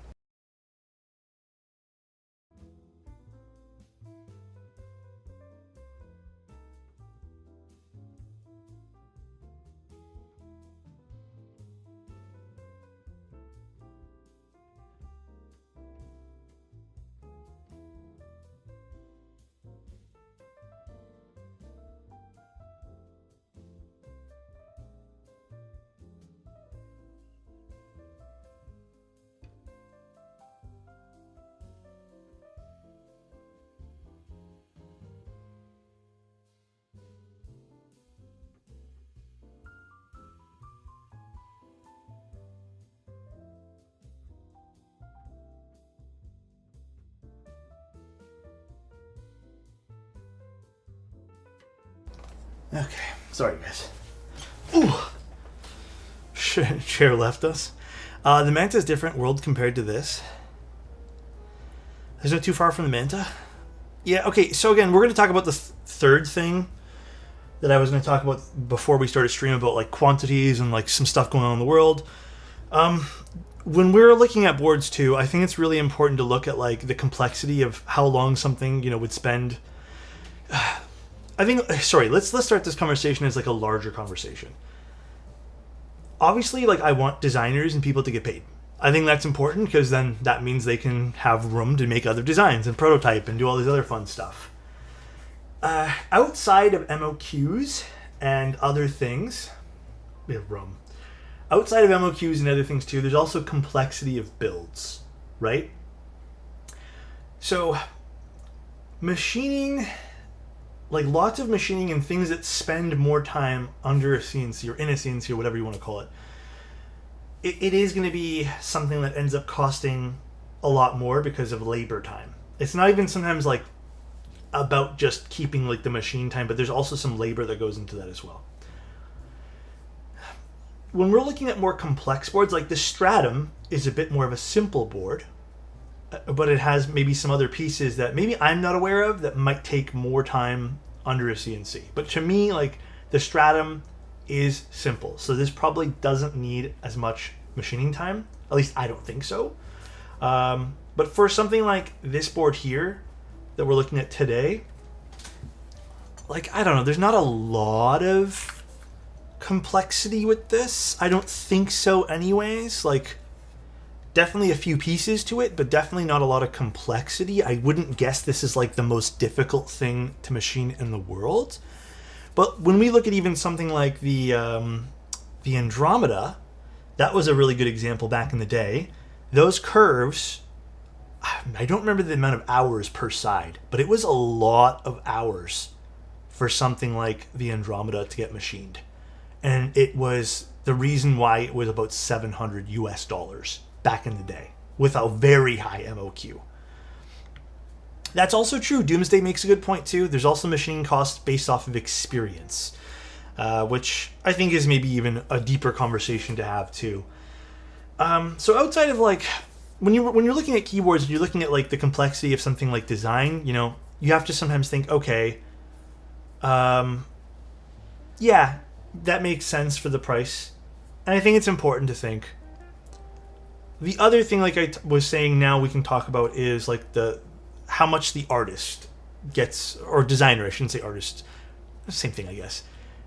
And then you also have to think like how many times was something prototyped. If you guys remember the Boomerang was prototyped like, 15 times or 10 times, I was told. It was prototyped a lot, which each time it's prototyped costs money. Sometimes that unfortunately gets translated into the final cost, well usually it does, final cost of the product. So you know, again, you have to interpret that into your final cost for things too. It was more than that, I think, for the boomerang. Was it 20? I was gonna say 20, but I really don't remember the number. It was a lot though. The design looks more complicated than than QK. Okay, so with QK boards though, I think let's take QK off the table. If it's okay with you guys when we're talking about stuff like this, QK and Wuche and some other brands, they're producing thousands upon thousands of units. And they're their own manufacturer. QK can tell itself, okay, we're going to do 20,000 QWERTY keys, maybe 20 is a lot, but let's just say 10,000 units. And then QWERTY keys just turns around and goes, well, it's only, I know it's not far off, but like I also think it's a bad example when it comes to like 5,000 units versus a run of 100. You know what I mean? I think it's just a bad example. So why don't you just produce 10,000 of these? Yeah, for real. Yeah, it's not a conversation I think makes any sense. But yeah, I don't think this keyboard's like out there expensive. I maybe where it lies, in my opinion and my guesstimate, it lies on the top end of what I would consider about what I'd say for something like this. Like the very tippity top threshold.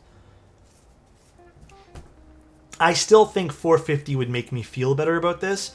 But again, in context and out of something Bull and I just dealt with personally, or will be dealing with, is getting stuff requoted for stuff that's going on right now in the world. So essentially getting hit with rising costs because of world events and other things. I'm not trying to defend things like this or the price of any of the products recently, but I have literally seen from firsthand example that it's unfortunately going up in price for everything. I think the main issue is design doesn't stand out. No, I think this is going to be for someone who, I mean, again, we can talk about this.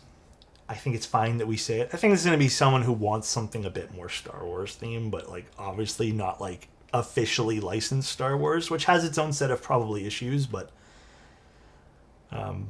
yeah, I think that's going to be someone who wants something like this. Is the board fun though? I think the board's fun. Is it as timeless and classy as some of the other designs that Nuxros has done? In all honesty, not really. I think the other Nuxros designs have been a little bit more classy and timeless. This does look a little bit like the Seabass bottom. I do think this is one of the better sounding ones though.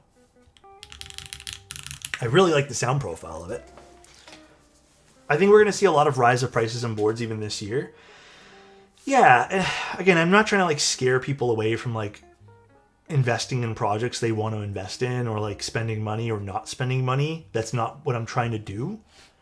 It's just to kind of like make sure we're all aware and we're on the same page. Listen, I'm not thrilled about it as much as you guys are because like there are things that I've been wanting to do that I've been trying to like say like I want to make this thing as simple as possible because I want to make it affordable or whatever. And then we get things quoted and it's just like, well, shit.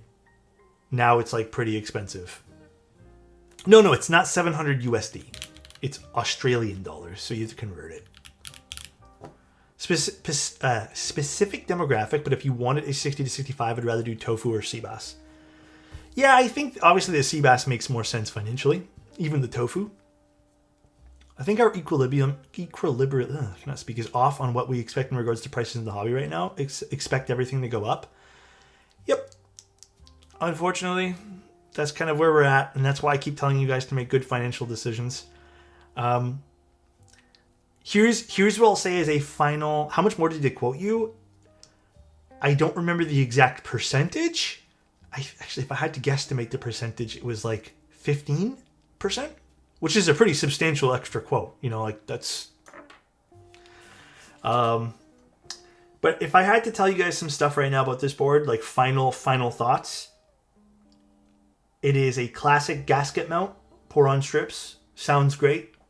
Little high. Not a big fan of the front height.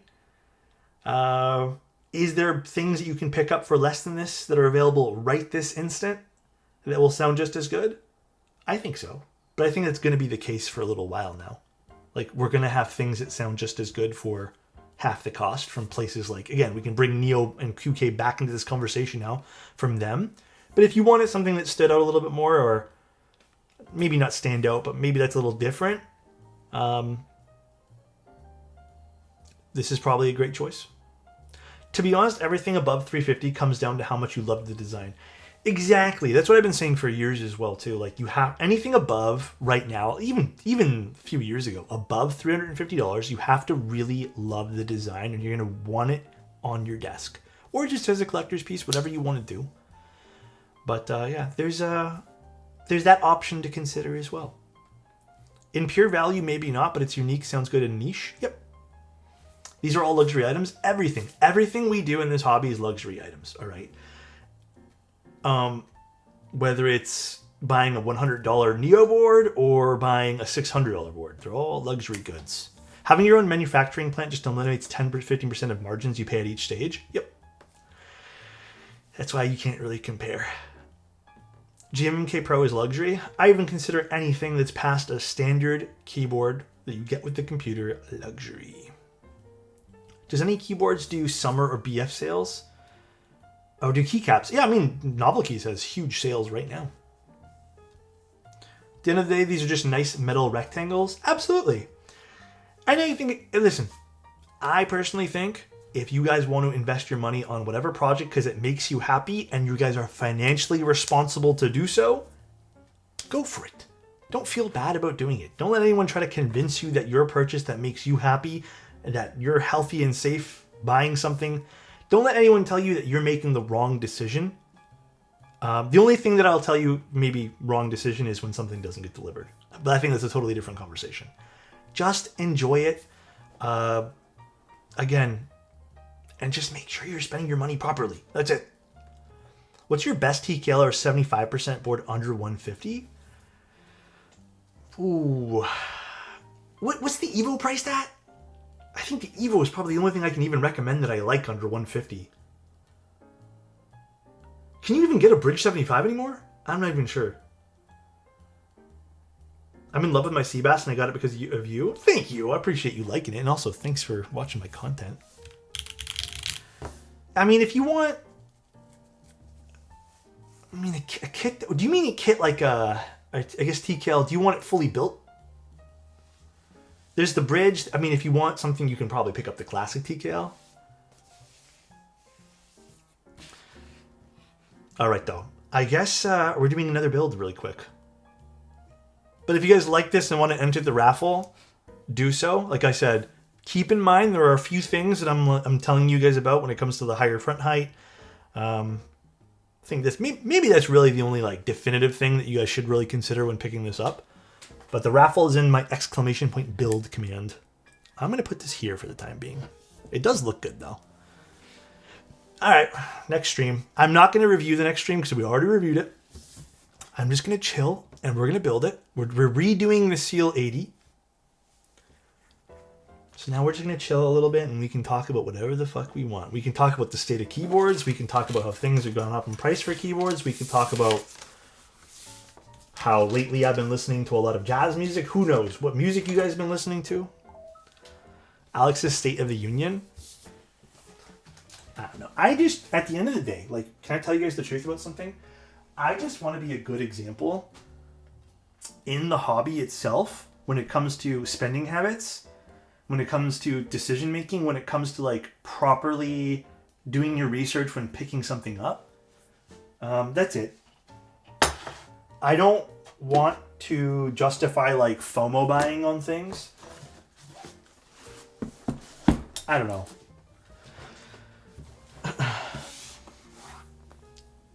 Telling you it's Alex. What's Dave Ramsey? Oh, the singer. Is it a singer or something?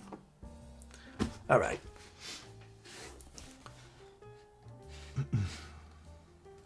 It's good to have some rules when going into spending. I think it's super important. For example, I have a rule, one keyboard every 2 years. I think that's totally fair. If that's your rule and it's working for you, then you do you. Oh, they sent us a green one. Okay, let's see this. Title change? Ah, it's fine. Just leave it. It's not going to actually update the title on the back end. It's just going to update it right now. I'm just going to leave it for now. It's fine. Jesus the Green.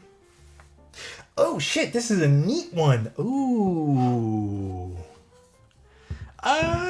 Gosh, I don't remember how much the Steel Lady is. Let's go find out the price. I think it wasn't terribly expensive. Let me go pull it up again. It is for aluminum case. What? Ooh, this is the thick. Ooh, we're gonna have fun building this today. For the aluminum case, it started at $350. And depending on the weight that you want it, it changes. So about $350 for this guy. Oh shit. I think this is probably a bit more expensive for this one. Interesting. Look at the accent for this too.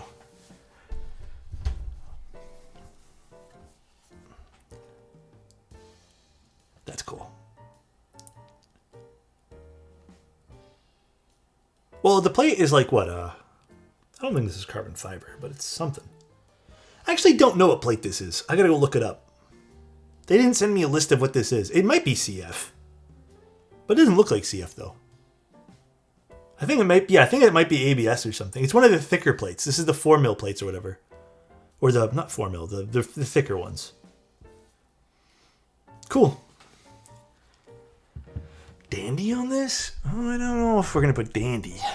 Dandy might be a bit too muted to go on this. How do you make enough money to afford such expensive keyboards? Sorry, I had to gulp there because I'm not even sure. I don't. I am extremely, extremely fortunate that people trust me to build the keyboards. And a lot of keyboards I do are client builds, and then the other keyboards that I've gotten over the years or received over the years are prototypes. When they let me keep them, it's very rare that they're completely perfect. So that's why I end up giving away a lot of the keyboards. But the only way that I have so many is just from working within the keyboard space for the last almost 6 years. That's it. There's no secret sauce to this. I ain't got no how I make money 101. When I was at my old job, I think I made, I don't remember how much it was per year because it would depend on how much I worked. But I think I was making like $22 an hour or something, 23 or something like that. I don't remember. And even at making that much, I bought too many keyboards, and it was just not feasible. If I had to go back and like really take a look at my finances at the time, I probably would have been able to get like, I'd say comfortably 3 or 4 keyboards a year. Ball spin. Got you, dude. I'll do one right here this time. All right, let's take out the plate here and start building this up. Personal question: who's your favorite keyboard content creator other than you? Of course, Debo Key. He is my favorite. Well, it was Teja, but who knows where that guy went. I know where he went. I'm just joking around.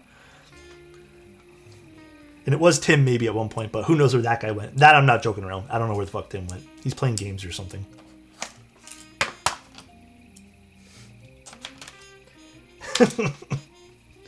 Tim Keyless. Yeah, I usually do Tim question mark as well. Don't even feel bad. What did you do to Tim? Nothing. Ask Tim what he did to Tim. Taya's in the basement making stabs.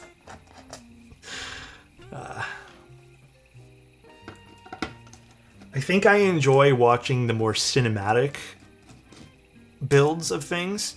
And if I would say like more modern review builds, I think Scooped Bar has done a really good job doing things. I like his approach to reviewing. It's very no nonsense. It's very different than I would do something, for example. But if I had to pick someone that's like, again, not just doing things like Debo Key usually does more like artsy fartsy kind of things. I think maybe I just like that. But if I had to pick someone right now that you should go look and like really invest some time into listening to their opinions, Scooped Bar. But then again, I think anyone who participates in the world of doing keyboard reviews kind of has their own entertaining aspect to it. Interesting. Very, very interesting. I think... Does this have that sheet on it again? Oh, see, this one here properly fits now. This plastic sheet thing. The other one didn't properly fit. I could review each of my Kohakus. If you could do that, I would then make you my favorite streamer. Please do it. Scooped and Sterling, Scooped the Goat. Would you let go... Wait, sorry. Would you let go of the Agar or the DK1? Oh, if I had to get rid of one? I would let go of the DK1. The Agar... I'm also a sucker for small keyboards, though. So I feel like my answer is biased, Korg. I'm sorry. I'm a sucker, dude.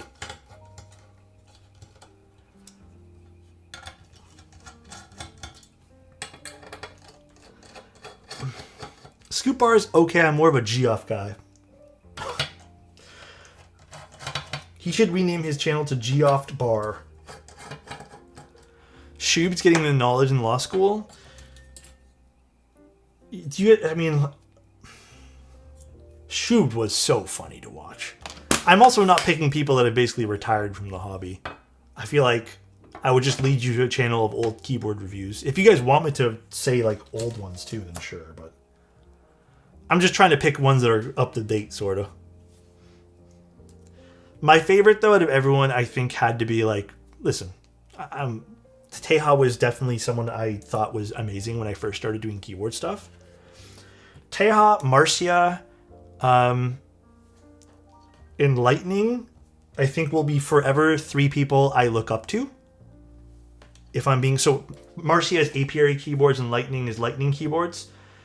So again, Mr. Teja, Apiary, and Lightning would be my go-to 3. I think like the channel I enjoy most right now though on YouTube would probably be Deboki. I'm not gonna lie. I think Keywork is no longer doing anything. I can't remember. I don't know if Keywork is still around. Just. Tay Keyboards was amazing too. You're definitely not a tech talker? I don't think so. It's gotten to the hobby because of Teja. He built a custom for MKBHD. Yeah, he did. Diego is also very... Listen, I'm going to be honest. Diego and Marcia are incredibly smart. Marcia has her own spin on how she does her, does her information. I think she does it in this really, funny kind of, poke at you kind of way. Diego has this, very, direct, this is how it is. He knows what he's talking about. And I'm like, yo, Diego's really smart for that. But if I had to say 2 people who I think are, very intelligent for how they present information sometimes, it would be Diego and Marcia, for sure. I like Marker-chan stuff, too. I would consider him kind of in the same line as, Deboki, where I like his presentation of products. But I don't know. Would you guys consider Marker-chan a reviewer, though? Does he review things? I don't think I've ever seen him do a review for a product. I think it's more just showcases, right? Simon is going to drop a diss track. Listen, Simon, I love him for who he is. But me and Simon, I think, have different tastes when it comes to keyboards. I'm not saying I don't like his content, all right? But I think we're very different.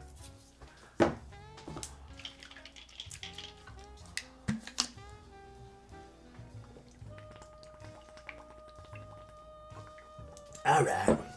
Where's the PCB? Oh, it's in here. Forgot to take it out. Oops. Can you read my comment I said about Diego?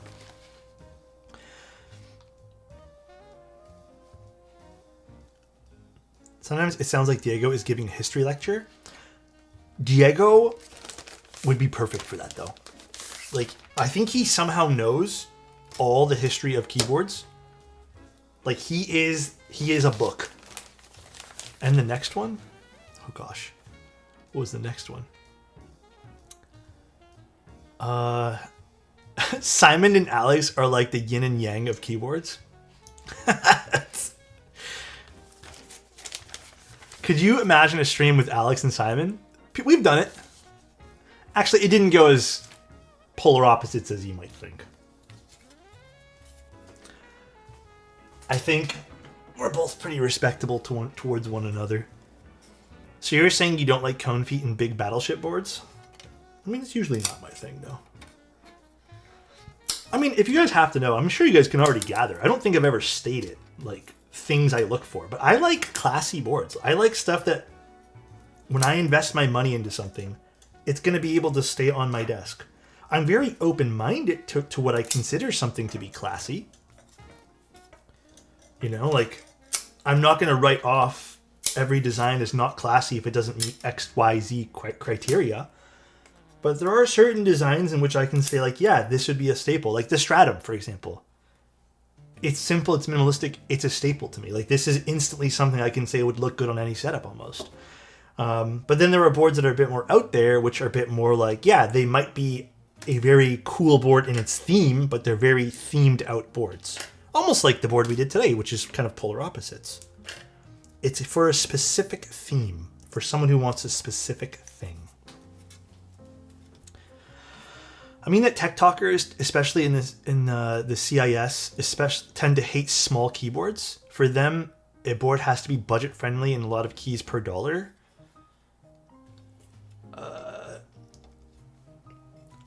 I think so. I think if I'm not saying I disagree, but I think actually the big thing tech talkers look for is, can this thing be sold for an affiliate cost? Can I make money off said thing? I think that's usually the impression I get when I think of when I've seen TikTok content.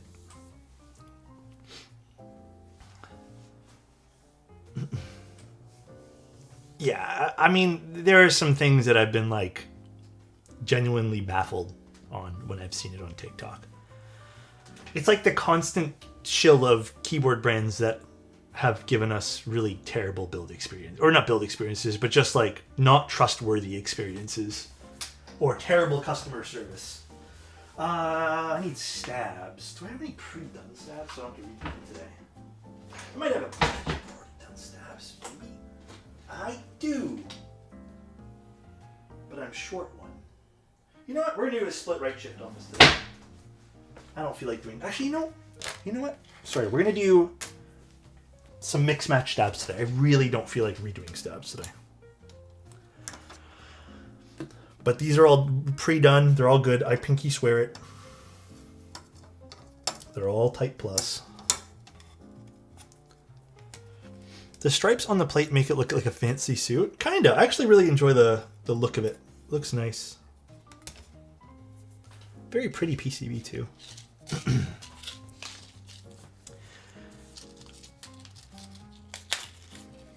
Oh yes, it's a Seal 80 that we're doing now. Alex, I have a question. Which PCB is better, the Wooting Module Venom 60HE or Gateron GT60 Pro? What are you looking for exactly? So I think I'm going to give you the big talk here when it comes to it really. I mean, maybe I don't know about the Gateron one. I think depending on what you're doing, the Wooting or the Venom, you're not going to go wrong. The Gateron one, I have no clue. I've never used it. Also, Gateron, I don't know about how I feel about Gateron's stuff sometimes. I love Gateron, but I also don't love them that much. I think value-wise, for what you're getting, you can't go wrong with the Venom.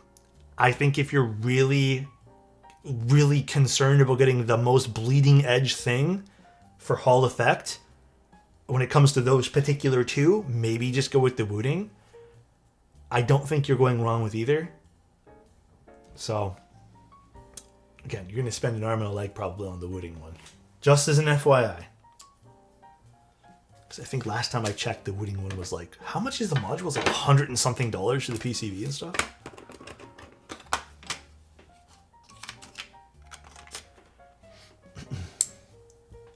Ultimately, I'd probably buy the Venom. You know, actually, I got to use a Rocca PCB recently. I like the Rocca experience on software. 150 euros? Fuck that. Just get the Venom. I love Wooting's like utility. It's very pretty. It's easy to understand.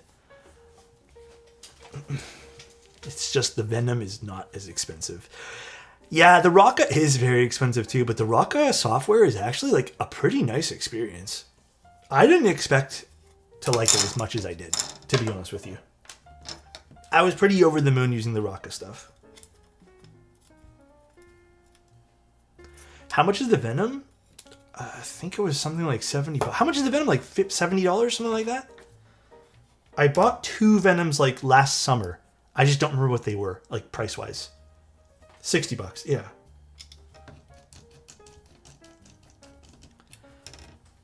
The Rocca is going to be to be updated, their software, or something even better. Dude, I don't know. Like I said, I got to experience the Rocca PCB recently. Like, I'm using a Rocca PCB on my gaming computer right now to test it. I'm not doing a review on it, just wanted to test it for my own sake of sanity. Really enjoyed their software. Holy shit, is it good. Venom doesn't have split bars as an option like GT60 or Wooting.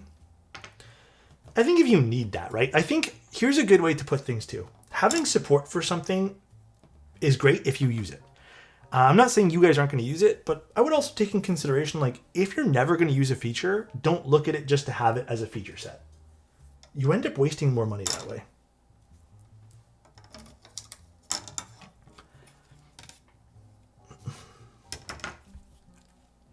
Venom has 7 new options.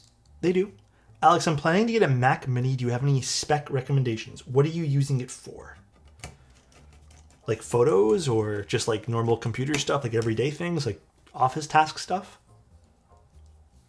Since the Velo were out, I bought the 60HE from Bowl and Alum Plate, putting in a Tofu 60 case redo. Had to buy the daughter board and cable separately. So have you used it yet, though? Do you like the Venom?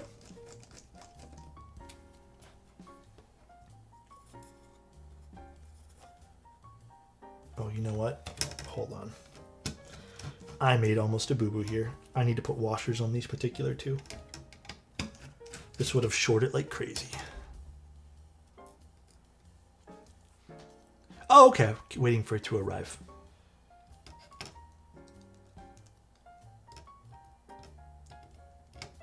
Oh my god, I cannot use the screws today. Depends on if you're... Oh, paper coating and stuff? Just get a Mac Mini. You can get the base config, dude. What's the base config in Mac Minis right now? Is it M4 or M5? Legitimately, dude, the M chips, even I'm sure even in a Mac Mini, are so good. Just get an M4. You're fine with the M4. Get the base config, just adjust it to how much storage you'd maybe need. Even then, dude, I'm sure you probably don't need a whole hell of a lot.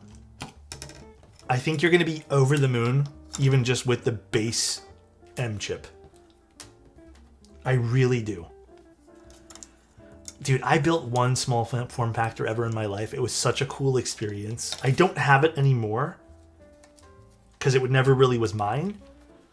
But if I had the money to go throw out some computer parts right now just for funsies, I would, or maybe even my next build, I'm definitely going small form factor. I love the way it looks, and then also, I also just don't like having a lot of stuff in my room anymore, you know? Love it, though. Such a cool experience. The M5 just came out. M4 is awesome. I would even say that maybe there's not enough difference between the M4 and M5. Yeah, like, I went from an M1 to an M4, and there were some differences, but not enough to make me go, like, whoa. Where I went, whoa, was when I got the M chip in general. When I got the M1 chip. I was blown away with the M series stuff.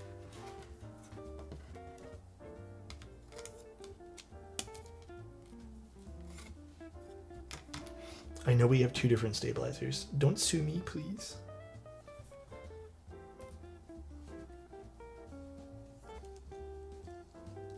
The M1 was an insane jump for Apple. It was insane, dude. Because I had an Intel Mac before that.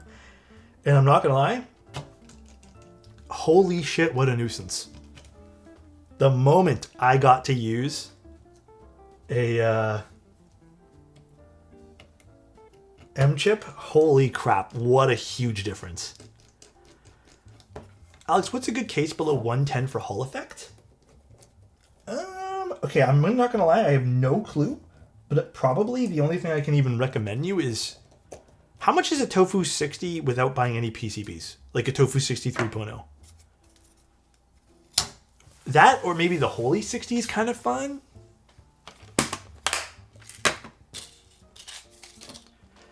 But yeah, I'm not too sure. Hall effect's not something I'm like specialize in. I'm starting to get better with it. I'm testing a whole bunch of Hall effects this week. Just not something I exactly specialize in. Is the Holy pricier? I guess that would make sense. Probably more machining time and stuff.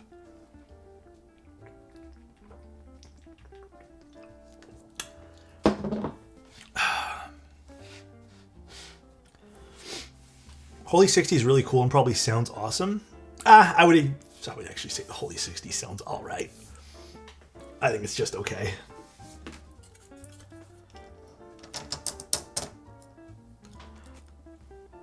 Alex, what's your favorite pre-built Hall effect? Pre-built one? Pre-built Hall effect. It's not really a traditional Hall effect, which kind of sucks. But I actually still think, to this day, it is the Ducky inductive keyboard. I think it was like the 1X, whatever it was, the 1X something mini. That had to be like one of the, still, I'd say one of the most like consistent experiences out of the box I've ever got. If I had to pick something with more like traditional Hall effect stuff,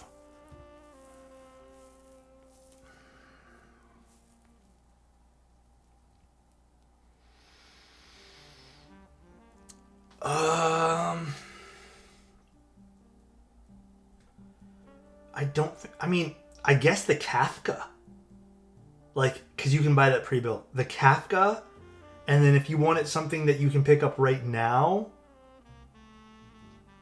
I had a decent time. I never reviewed it, but I had a decent time with the Pulsar Hall effect keyboard. I think it was just alright though. Like, but that's as far as like something I'd be okay with recommending, I suppose. I haven't tried the Sonic. I'm only going to recommend things I've tested.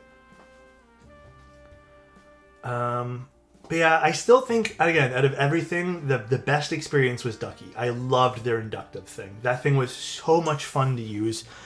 It sounded good. Their software is kind of booty hole, but like for what it was, like it worked fine. For what I needed it for anyways. I'm not a pro gamer, but I play enough video games. Sora, thank you very much for the tier 1. Thank you. Alright, switches. Where did I put them now? So nice. Yippee. Thank you, Jay. Appreciate you. So switches I will be using right now are some HMX switches. I think these were called, actually I had it pulled up and I think I closed it. One sec, let me go find it again. Key. That case is green. It is nice though. No, actually, they're a new set of well, not maybe super new. HMX electric waves. I wanted to try these out. So we got some oh, this is the wrong bag of switches. Hold on a second. Where are my electric waves? I put them out. I grabbed them. Where did I stick them? HMX electric waves. Where did I put you? I know it looked like the right colors, but they're not. Those are cherry switches. That was that cherry switches I removed from that other board. I grabbed them. I had them in my hands. Here they are.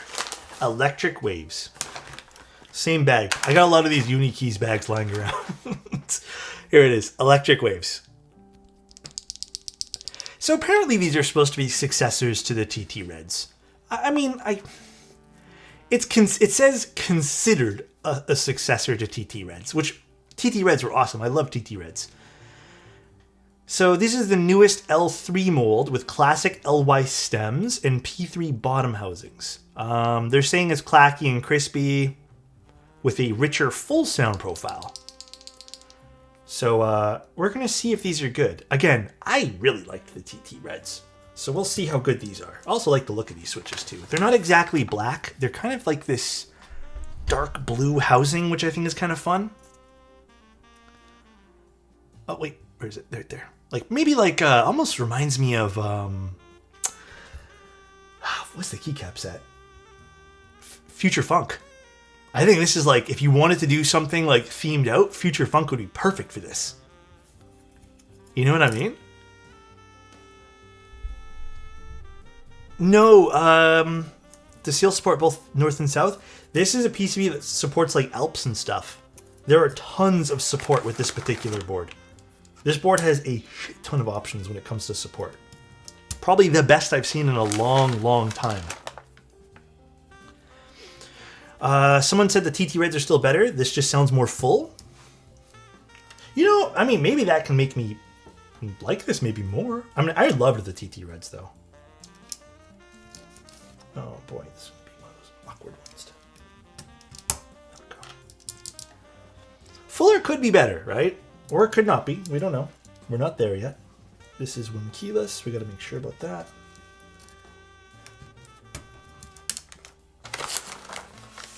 We are using the thick plate too, right? So keep that in mind for today's build.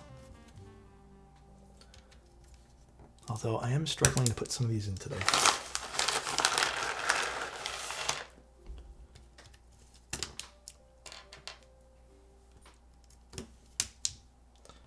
I don't know what keycap set I'll use with this.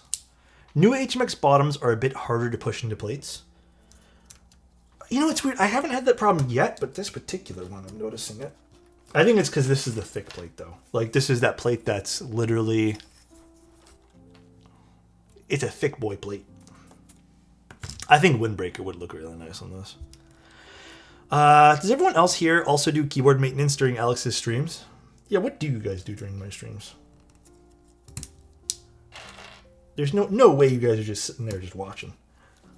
I always fiddle around with keyboards when I'm watching other people stream.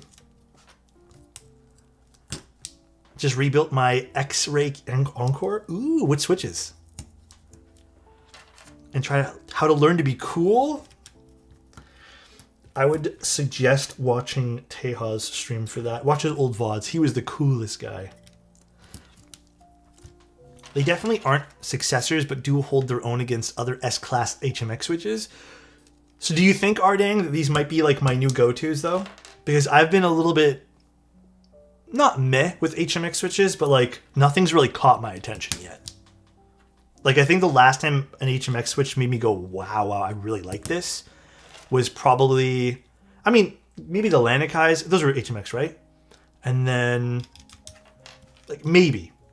And then maybe I would say like the last time it was like a big thing for me was those film stock switches. The Lanikais I would need to use a few more times before I like fully judge them.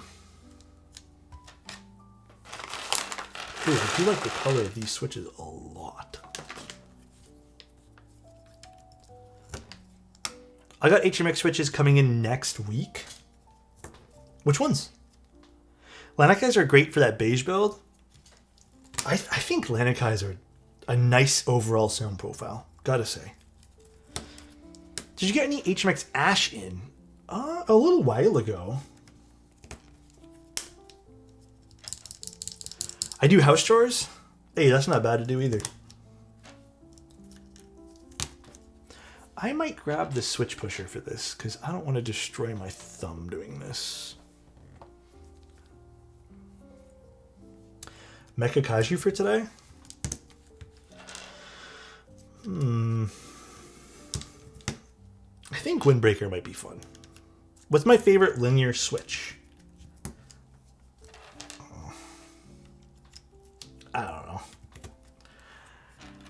I'm not good at picking favorites, man. If I had to pick right now, like something I just instantly would grab from a cupboard, I would grab probably Cherry MX2As or Gateron Milky Yellows. I know this is kind of a cop-out thing, but like my other thing that's an easy grab for me because I like the way they sound and I know what they sound like is probably granite switches. Like past that, I vibe a lot with blue cheese. Past that, the new TTC switches I was about to say. Those seem like something. Like I literally have another bag now. I'm gonna be doing another bag of them because I like them that much. What else? What else I don't know what else is like an instant grab off of the shelf though. If I had to pick like HMX switches, it would probably be like those film stock switches. Obscuras would definitely be an instant grab as well. Past that, I think I would really need to think about what I want to put it in. Even calligraphies, as much as I like calligraphy switches, they're not an instant grab, just because I feel like they are loud, and I don't know if I want them in every build.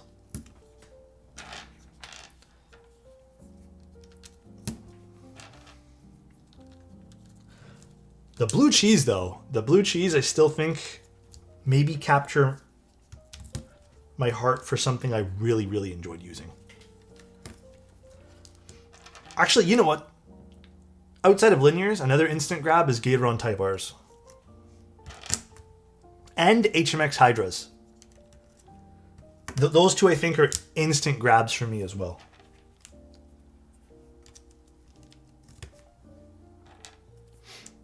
HMX Colas 3.5 millimeters are good, but those in the electric waves and the ashes are too similar. Oh, really? I mean, HMX does that though, man. That's my one gripe sometimes with HMX. So many overlap between all of their switches.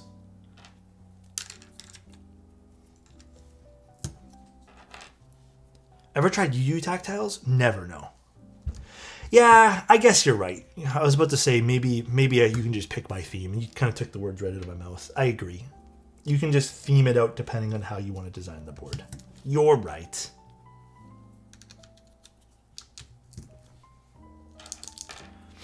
What switches are these? Electric waves. Oh boy. It irks me when I'm trying to on a couple of HMX switches. Yeah, I think maybe it's more of an annoyance for people who aren't like as savvy into the hobby when they're just trying to pick something out and they're like, what the hell, these all sound sort of similar. Ooh, the wing trees, the new wing tree stuff seems cool too. Get it. God damn. Hold on. I just heard something. One sec, guys.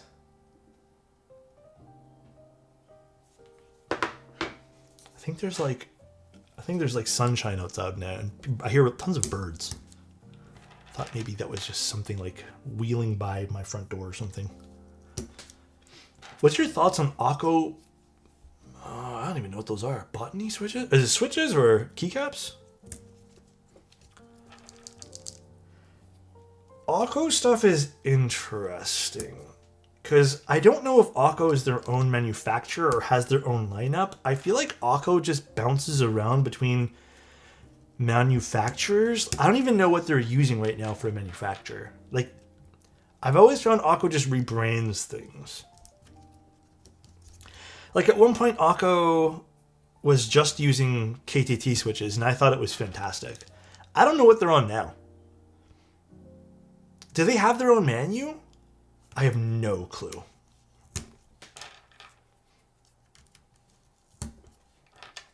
I was always under the impression that Akko just took from other people's brands and just rebranded things.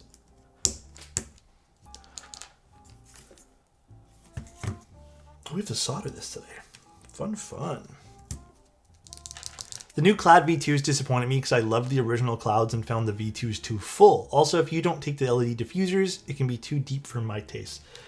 Oh, so you have to remove the diffusers to get a different sound profile. Interesting. Very, very interesting.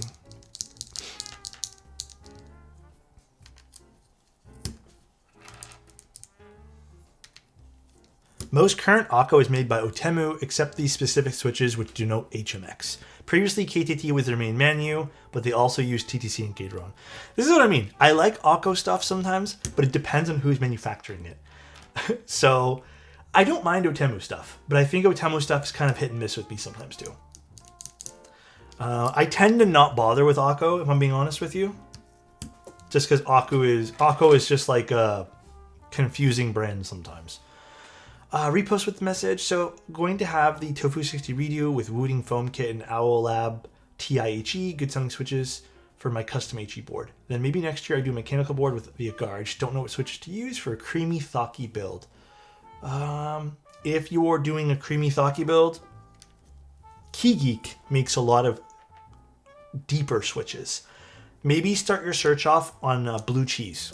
There are tons of KeyGeek deeper switches though.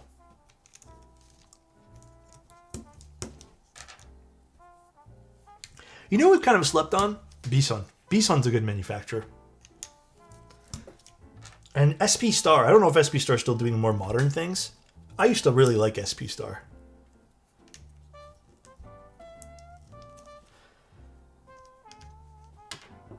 Fuck that one switch.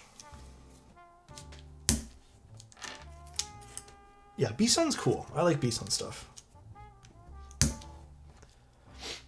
Bison Golden Apple's weird. They have this PEI bottom housing. Oh, interesting. I've never used them before. That does sound interesting though. Do I mod Blue Cheese in a specific way? A little bit of just consistency with their lube. Like all I do is just brush in some new lube or just brush around the stock lube. No specifics after that. Bro, I picked out Bison Tactile Hornets. Loved how they are. Bison has some sleepers. Bison has some like, if you know, you know, good switches. They just don't get super duper advertised everywhere. I like them. I've always been impressed with Bison stuff. Alright, now we can start soldering, I guess. Make sure everything's pushed in nicely with this thick boy plate here.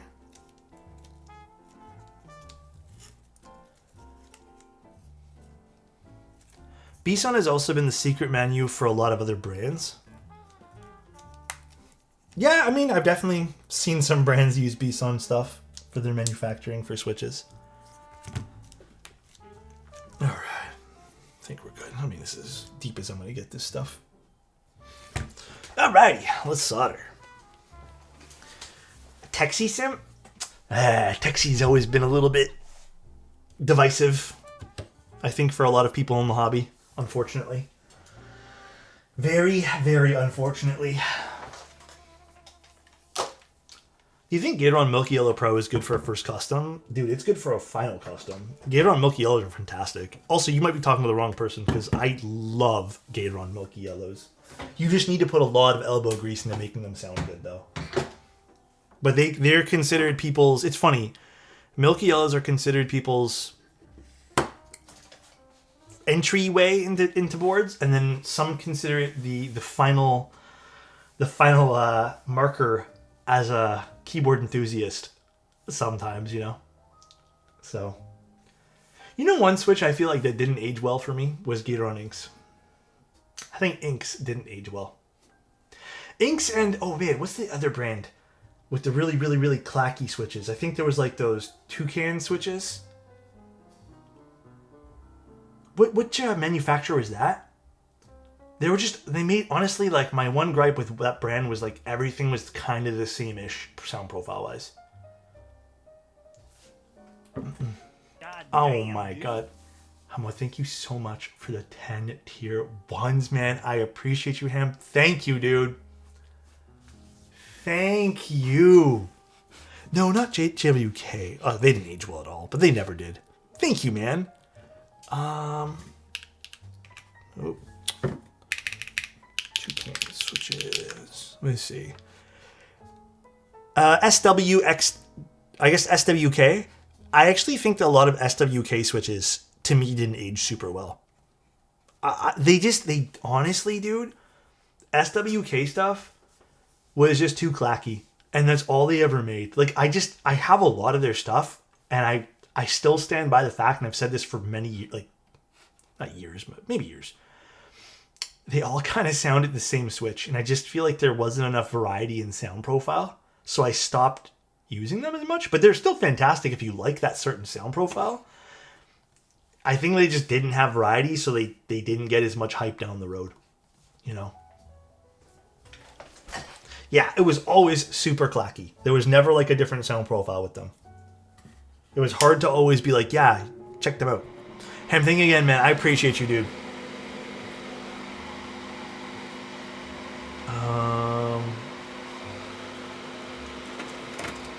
But yeah. And thank you to everyone who subbed today. I really appreciate everyone's support for this channel. I hope you guys continue to enjoy it.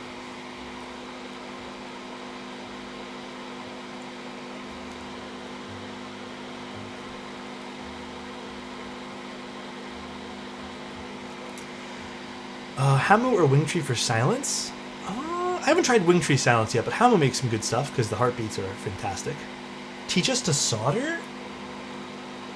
Well, you're going to want to heat your iron up. You're going to want to put your iron down, heat up the pad for like a second, and then push the solder in, let go, raise the iron.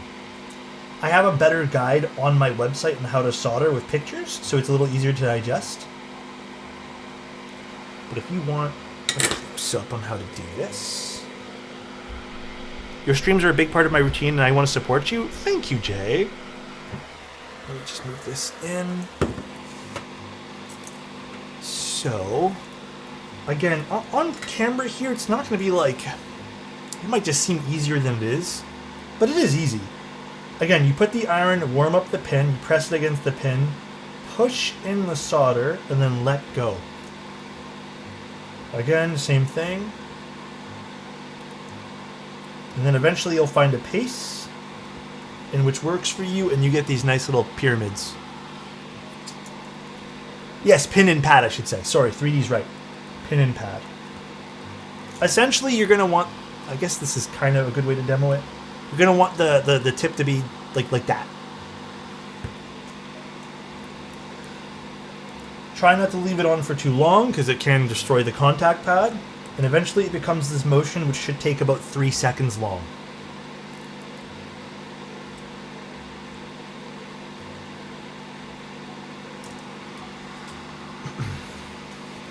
But it's all going to come down to muscle memory of how everything works. It's never a straightforward thing. Like, it is straightforward, I should say, but it's never... It's something easier to understand once you've gotten into the motion. That's it.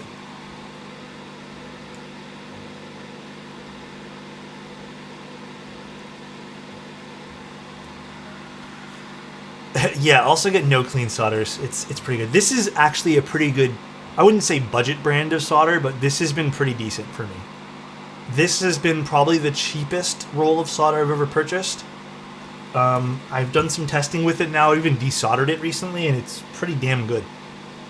My favorite solder, which I don't have the roll for anymore, is the Electrosol solder. Kester solder is good too. It's just, for whatever reason, Kester has raised their prices so much.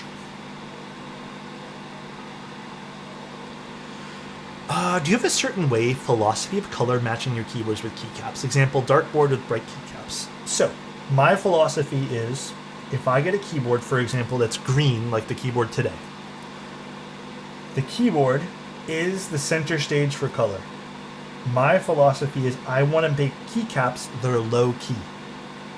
Whether that's a lighter or darker set, I want keycaps that don't steal the show. I want the keycaps to essentially endorse how the keyboard looks. When it comes to a more bland colored keyboard, like for example silver, or maybe something a bit more muted like beige or gunmetal, then you can have some more fun with your keycaps, because right now it's going to be the keyboard becomes the like I guess the canvas to how the keyboard will look, you know? Like the frame itself will be the canvas, and your keycaps will be the painting, essentially.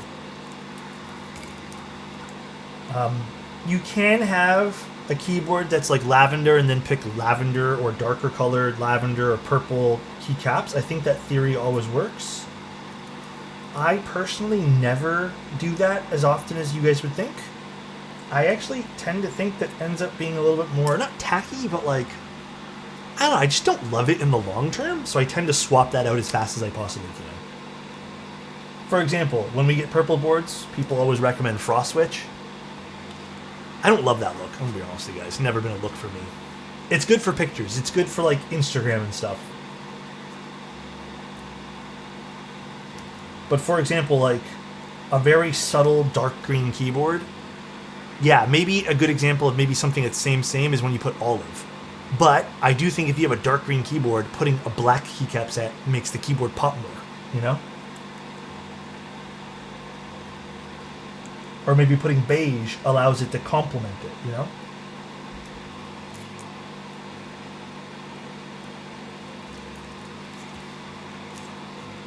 Oh, dude, excellent design for this PCB. You can literally do so much with it.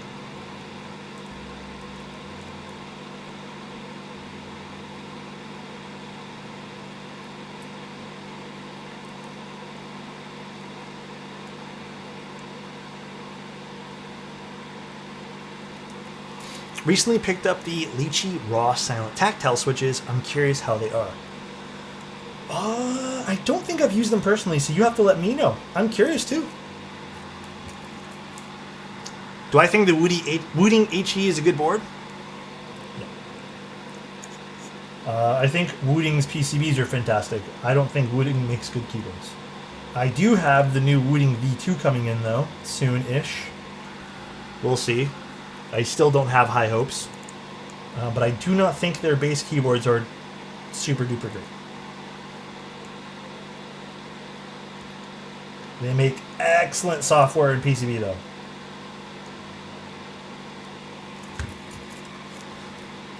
Just ate so much hibachi and spring rolls I can't even right now. They can't even move? Dude, can I please have some? We got a quick burger for lunch. Me and my girlfriend are kind of having well, she not really. She actually did some movement today, but I'm going to have a lazy day today once I'm done streaming.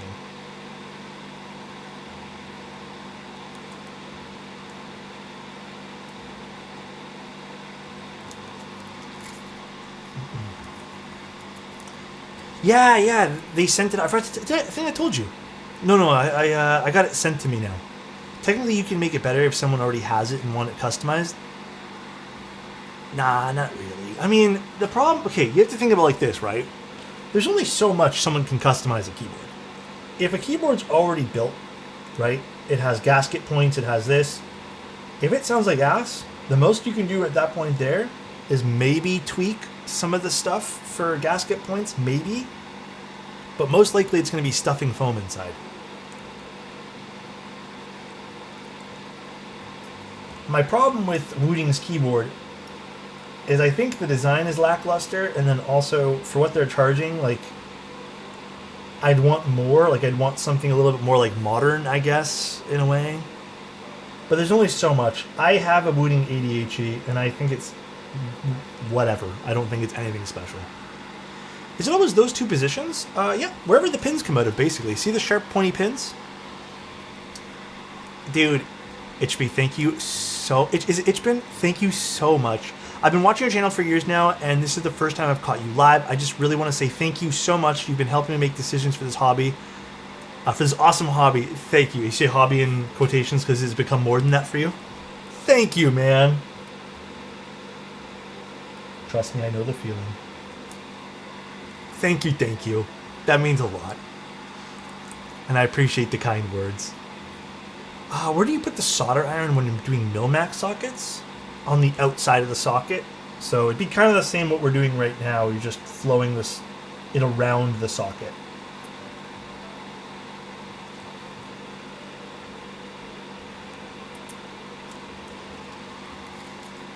It's becoming a money-eating addiction, but I love it. It do be happening sometimes. I'm hoping, though, you're taking it day by day and just enjoying it. Sounds like you are, my friend. Thank you again.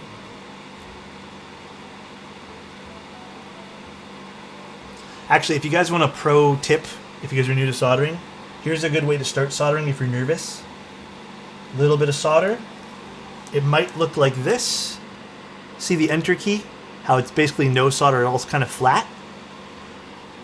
Then you can tell yourself, okay, I need to add a little bit more. Reflow it. And then do the exact same little amount. And then just, you might get a little bit better of a pyramid now. That's a better example of maybe what to do if you're really nervous about over soldering. But your goal should be, you don't have to make this your goal. Your goal should be, see the right pin? Have little pyramids. This is what you want to avoid, and I'll just show you guys an example. Actually, that was a bad example. I did that the right amount. Here. This is what you want to avoid is this. See how it's balled up? That's way too much solder. You do not want a big glob of solder like that.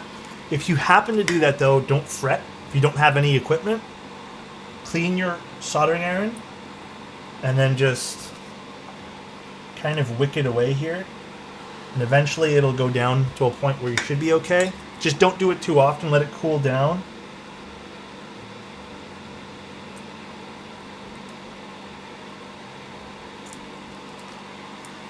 Use too much. Thank you, Annette. Thank you. I think a lot of people overthink, overanalyze, become more scared of soldering than they should. You have to really fuck up to damage something. Yeah, and to be honest, guys, even balled up solder like that shouldn't really cause a problem. But just, you know, idealistically, less is more. It is better to do less.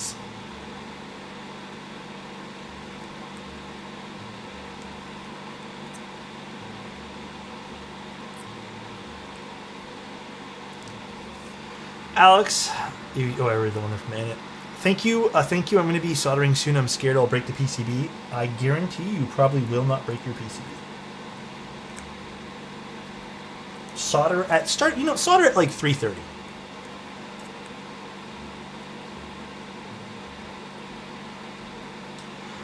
I'm still thinking I need a fan. Yes, absolutely. Get this at the very least. At the very least, get what I have.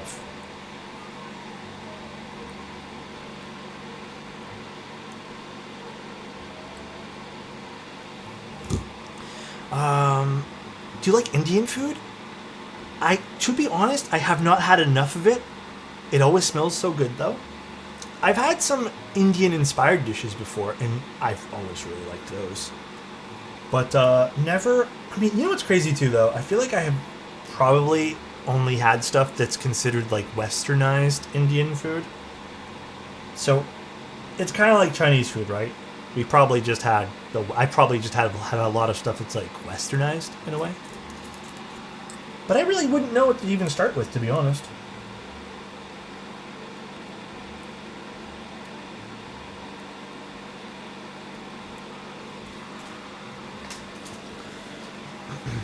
Do you think MTNU set would match the agar? Oh, absolutely, dude.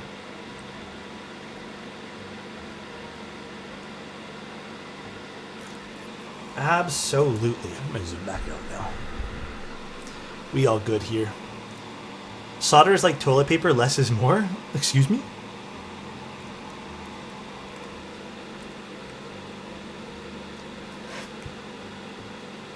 Is it? Is that a saying? I'm unaware. I don't blame you if you grab curry most of the time. You still can't get enough curry in my life.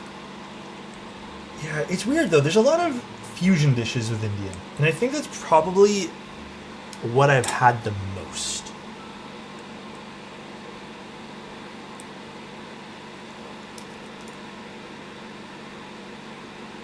You know what? You know what's actually, speaking of food again, sorry. Been recovering though. My spicy food taste buds. They're coming back. If you guys remember, naan is also good. You guys know how much I love naan bread. You guys already know. I simp for naan bread. If you guys remember, years ago I did like one of those spicy noodle challenges, and I've always been decent with spicy food. Dude, that spicy noodle challenge thing, I don't even know why the fuck I gave into doing it. That had to be one of the worst decisions I've ever did or done in my life. It just made me hate spices. Like spicy food, I should say, not spices. Because every time I would think of a spicy food, I would think of that day. Now I'm coming back where I can, like, I was eating some spicy stuff yesterday. And it's coming back where, like, I'm actually enjoying it again. I can cook you some Henan, province in China, if you want. What is that? What's the dish about? Hold on. I think I need to read something really quick. Oh no, we're good. Perfect. Roti is also very good though. I've had a lot of different breads. I just love bread, guys. Listen, I'm not gonna lie. I ain't gonna front. Bread is real good.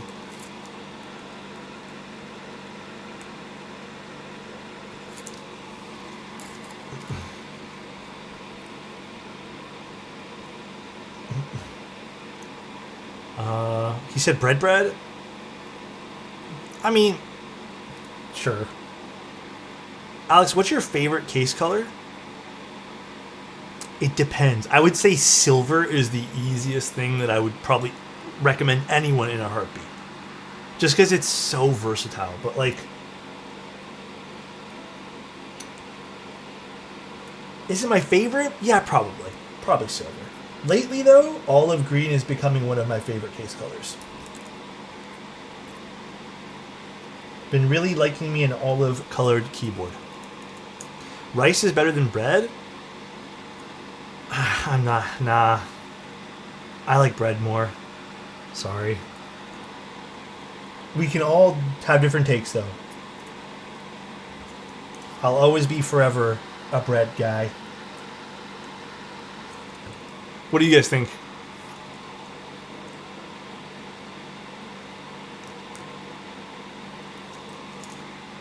Alex is not in his Chinese century. I've always liked bread, man. Bread's good. You need a better rice cooker? I've had good rice. I like rice. Okay, pause. Are we simply talking about eating rice on its own and eating bread on its own, or pairing it with things? Because there are certain things, I think rice is 1000% more versatile for me anyways. Pairing it with things is totally different. Yes, I wash my rice at minimum 4 times. I've been doing a lot of rice dishes these days. I've been cooking a lot. Rice on its own cannot be beat. Just good bread. I mean, I think good bread beats rice any day of the week on its own. But rice with meals, Alex, what? What is a pancake? If you tell me to wash my rice like 10 times, I've been told, like, I'm not doing that. Do you wash your rice unless you wash rice only once, unless you're trying to make sushi? Oh, I wash it 4 times because I do this. I put it in the rice cooker and then I kind of do this grabbing motion, dump out some of the starchy water, do it again, dump it out, do it again, and then the last time I do a quick rinse and I dump it out. That's what I normally do. That's my thing. And by that time, it's usually clean. Twice is fine or 3 times max. I do my 4. My 4 is my rule. But I think I don't do it like... The reason I do 4 is because I think the 3rd or 2nd time I tend to get ADHD and get bored. Do you guys normally do it only twice? Damn. Everyone has different methods.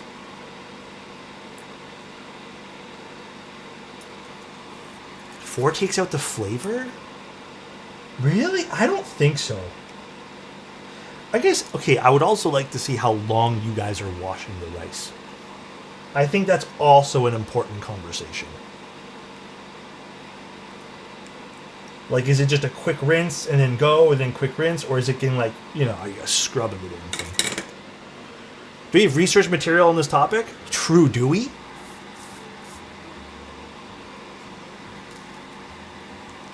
Depends on the day. I do twice and after that it's clear. See, the current rice we're using, I don't remember which one we're using. If I do twice, even with like I don't know, let's just say I do like probably 10, 15 seconds of scrubbing, kind of rubbing whatever the rice. I use my hands. It's still cloudy as fuck after 2 times. Like, it is super cloudy. So that's why, like, by my 3rd or 4th, it's usually starting to get sort of clear. But I will agree, I never let it get to the point where it's, like, stupidly clear. Have you tried soap? No. How do you guys... Okay, actual question. By the way, I don't really care what you guys do or if there's a right answer to this. Do you guys wash your not vegetables? I've seen people do this thing where they're washing fruits with soap. I don't know if I do that. I think I'm not for that. I give my fruit a quick little rinse with my hand. Is that a thing in Asia? But doesn't it taste like soap after? Because I've seen, again, I'm bracing off what I see on fucking TikTok. And they're using like hand soap. If it's a specialty soap, that makes sense. But for what I've seen, it's like goddamn like Dawn dish soap, bro. You're back. Let me quickly wash my hands.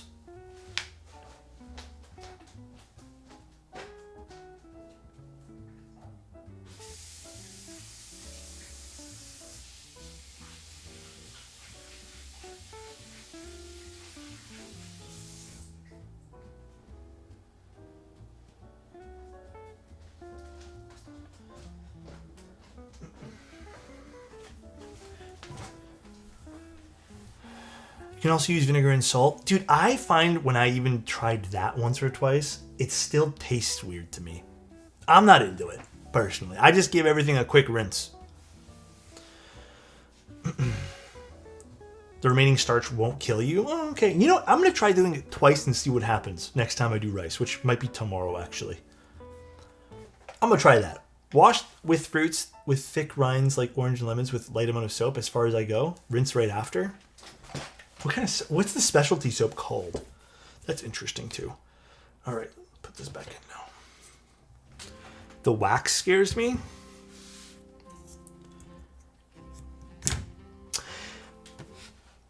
You know, I don't remember I buy like the regular schmegular apples. I don't remember the last time I got apples with thick waxy. I know what you guys are talking about because I feel like as a kid, that's how the apples looked. I haven't seen apples with like heavy coats of wax in some time. El Jopo, thank you so much for the tier 1. Holy shizzle, it has been 16 months. Holy shizzle. When US situation is a bit more calm, I hope to see you at 10K Yes. meetup. Yes, I don't know if I'll be going this year. I'm going to be real with you guys. But I'm hoping next year everything's a lot more calm. I'm hoping. So I'm probably going to go... I don't know if I'm doing any traveling for the rest of the year. I think I'm done. I think I'm just like tired.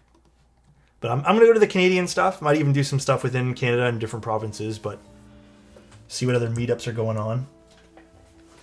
I'll be real with you guys. Again, it's just one of those things where I'm a little bit, call it what it is. I'm a little on edge with everything. Also, the cost of things has just gone up, so it's hard to justify the cost of going places.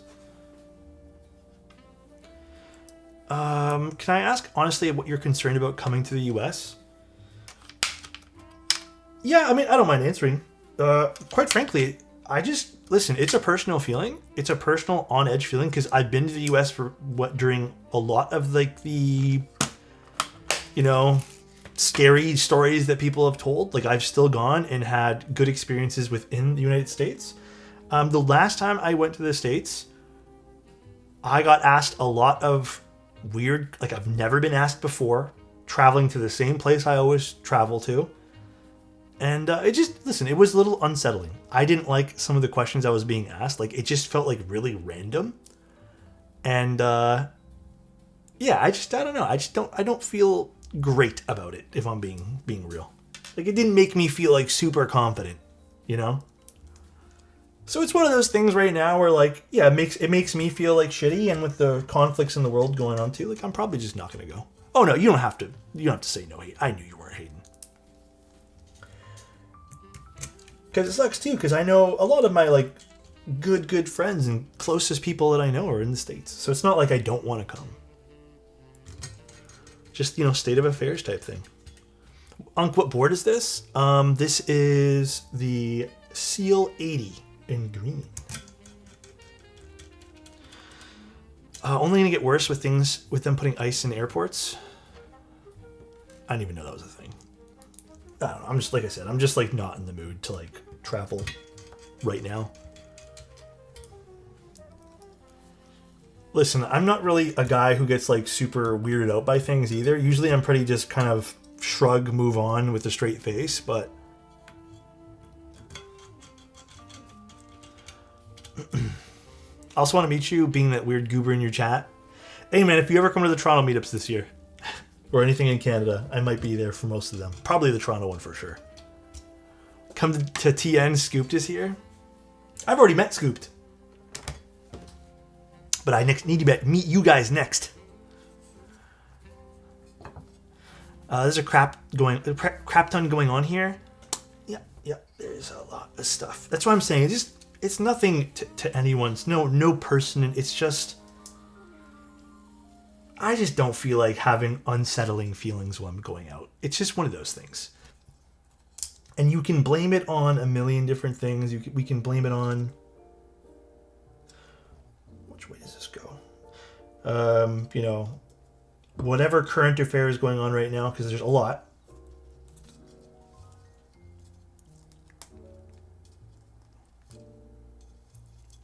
Okay, done. This is the really thick plate. You talked about playing Pokemon Unbound. Afterwards, what do you plan on playing? Ooh, camera hates this. The next game I plan on playing, I'm gonna redo Crystal for like the third time. I have fun playing my old games. I don't know if I have another ROM I'm gonna play. I don't know actually. Wait a minute, what do you play on the? I don't have a 3DS.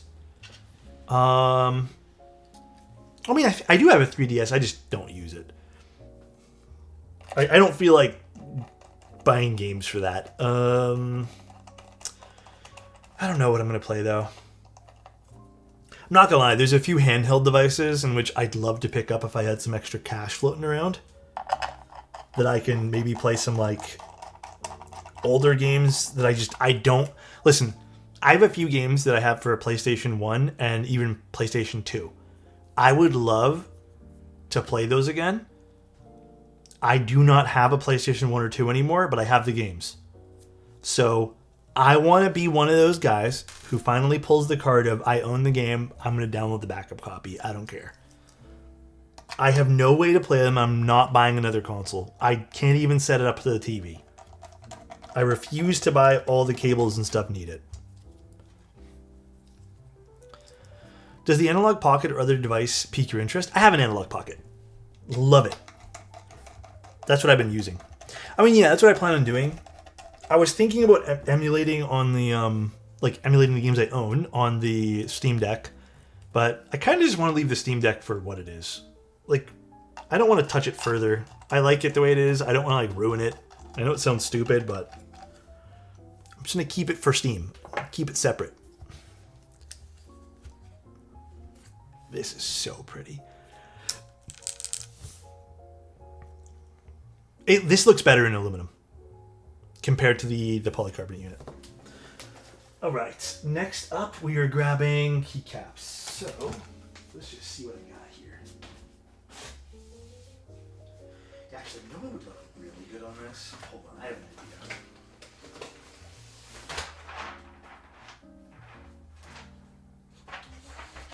It's the wrong set. Where is it? Oh man, I need to find it now.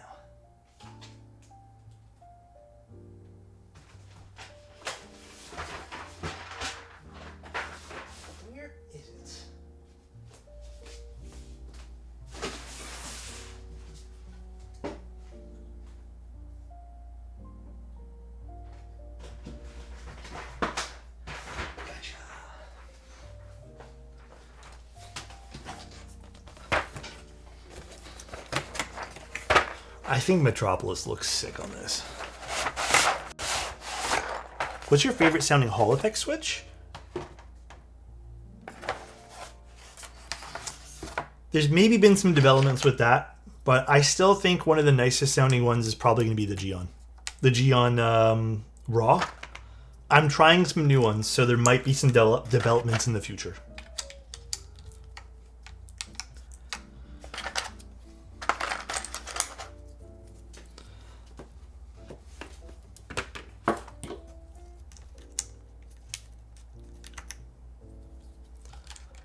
Not too sure about this? The colorway? Nah, it'll look good. It'll look good. Maybe. I hope. If it doesn't, we can point and laugh at me. What happened to the packaging? Don't worry about it. My own fault. I think it's perfectly fine for your new standards, no? What the hell does that mean? What the hell does that mean, Annette? At least it's in the box and not on a random keyboard, okay? Oh, did we want to use Windbreaker? I thought we said we were going to use that. Oh, no, wait. I actually have Windbreaker on a keyboard already that I need to take photos of. So maybe it's better that I forgot about that. Because I probably wouldn't have done it anyways.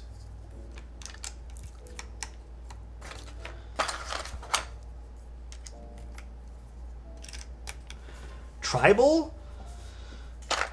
Tribal would look good on this too. That's okay. Let's just stick to this today. If I made a boo-boo by picking this set, then I made a boo-boo. I really like Metropolis, and I feel like I don't really get to use it as much as I'd like sometimes. This looks like Christmas. Do I just need other arrow keys? I think I have other arrow keys, right? We'll take off those arrows and use the other arrows. Let me just build it right now. You guys are making me feel self-conscious right now. I'm feeling a little bit judged. Does the eye go there? It does. Perfect. Christmas came early. Oh my gosh. I feel like this is a set that doesn't get enough love. G H V goes here, I think.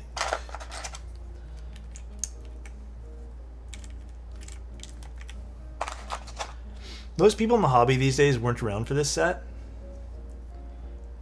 You might be right. I don't think people were around for when this came out. Metropolis is a classic.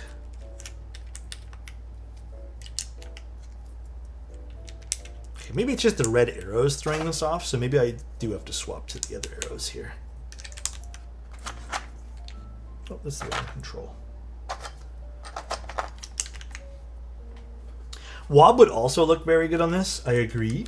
I think Wob is the immediate answer for this too.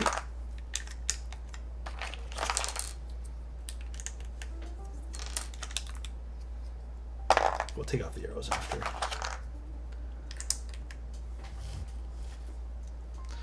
Double down with nuke data? That's a lot of green though, no? Wob is so versatile. Mm-hmm.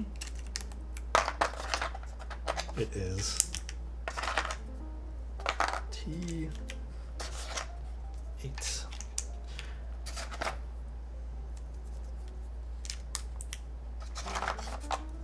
Maybe Wob with RGB mods. Oh, that'd be cool too, for sure. Let's go one over. Taiga for this? Ooh, GMK Lime would be fun for this too. Even Wasabi would go nice for this too, if you wanted to just do some like green sub-legends. Oops.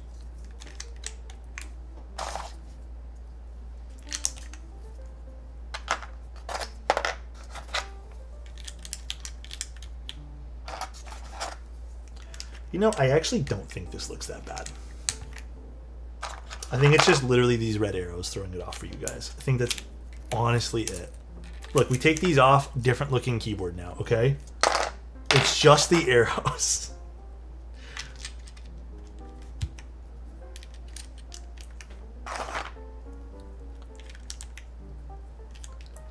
What's the board and what switches? Haven't come by in a long time. Hi, 444. We're doing the new Seal 80, and these are HMX Electric Wave. Honestly, a fun switch. I can already tell just by pressing down these. I'm liking this already.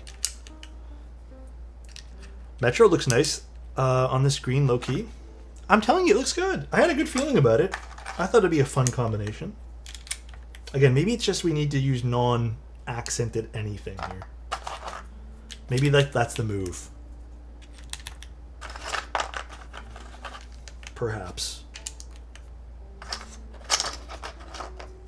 I do less accents on this one personally since the board is so vibrant. Yeah. That's what I'm thinking too.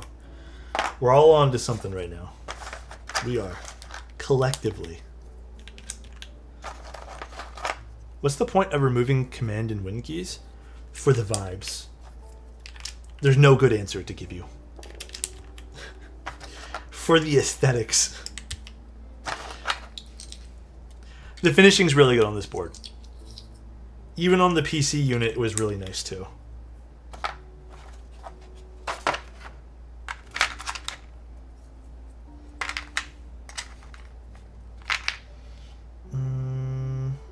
We need this escape here and arrow keys.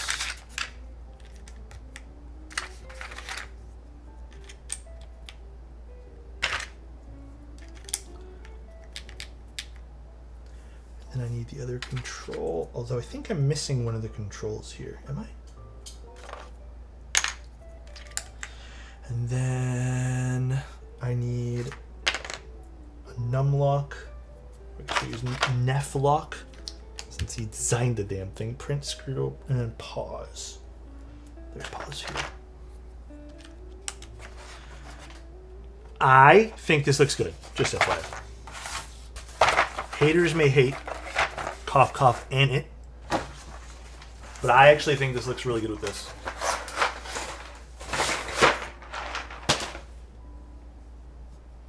Thoughts? I'm not a hater, and it doesn't hate my thing for once. I bet Anne's gonna copy it. And it can't win. Yeah, this looks good. All the GMK dust. I'm telling you, I was like thinking about it. I'm like, yeah, you know what? This might look good on this. I was thinking about it as we were building it. Dude, this Seal 80, this little curve going on over here, plus this accent is stupid nice. What a good looking keyboard. Very basic side profile though. Extremely basic side profile. And then it does kind of curve down, and then you have this beautiful finish for the bottom. This badge is really pretty too. Very, very nice. Here's the back of the board too. They did a good job with the back of the seal. Although you probably, again, this is one of those parts where you don't look at it probably as much, but oh god, my camera hates this. Well, time to see what this sounds like. Let's plug it in, give it a little type test. I think I prefer this over the PC unit. Forgot the daughter board. This guy. Alright, let's see what this sounds like. We're using HMX Electric Waves on a thicker plate. I believe this is the ABS plate.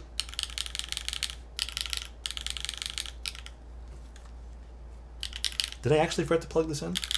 I might have. I was having problems pushing this in. Maybe I just didn't push in enough. I plugged it in. I know I did.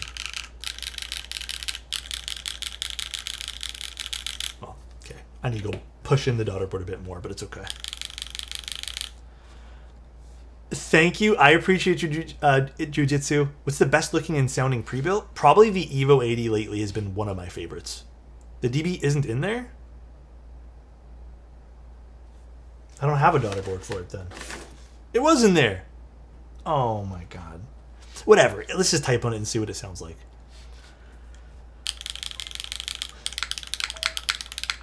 Oh, dude. See, this is miles better than the polycarbonate one.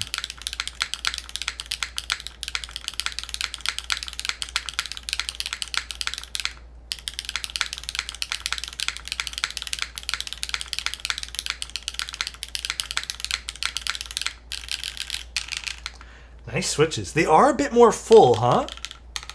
I don't know if it's the thicker plate doing this. Ooh.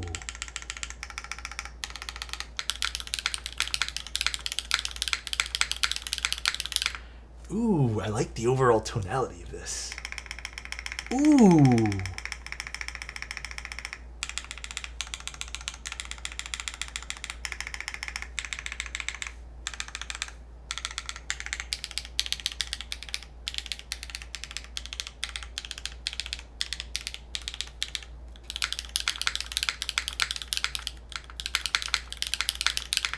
Ooh, wait, let me wait the other build just so I can show you guys like A/B comparison.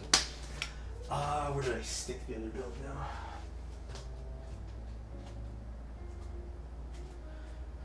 Where did I stick it? I know I put it back in the case, but where did I put the case? Good questions all around.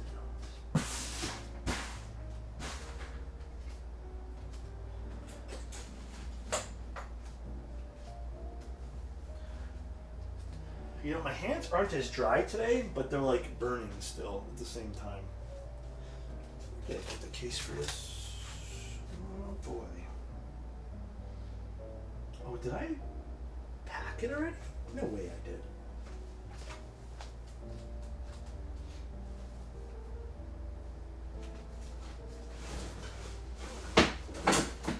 Oh, I did. I did put it away in the box already. Here, I got it for you guys. So this was the other one we did. This is the PC unit.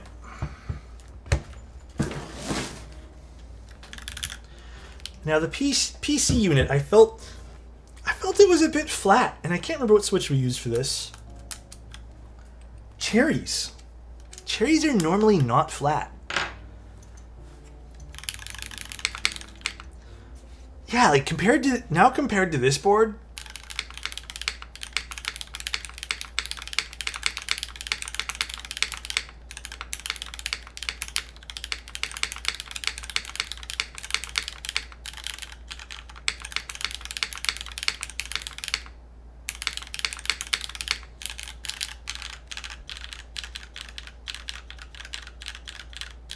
I actually think it's more...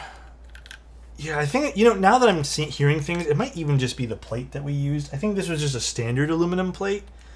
But I also think that because this is a polycarbonate unit, I don't think it's having the same reverb as we get an aluminum unit. You know what I mean? Swapping would be interesting. Here, we'll do that right now. Well, I hope this keycap set looks nice on this one. Right? It almost sounds like a really uninteresting plate that we put inside this PC unit. It's weird. Do you think it would sound... do you think a nicer sound profile could be derived from the PC board with non-MX? If we maybe used... I mean, we can just swap one for one right now. Let's just do that and then see what we get. How does that sound? Because technically this would be long pole here. Or, I guess technically long pole. But the RGB...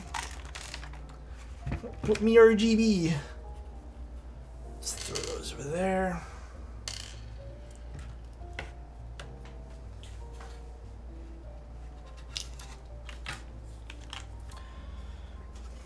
Which sucks, because this is really pretty. It's such a pretty looking board. I really do appreciate the PC. Actually, let's do this first before I go too far ahead of myself. Let's just take off the bottoms. That way there I can do a quick swap.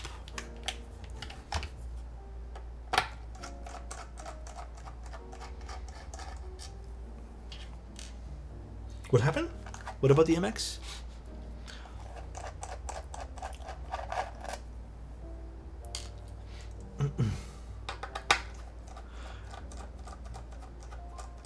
I have a feeling the plate and switch is going to sound great on the PC one.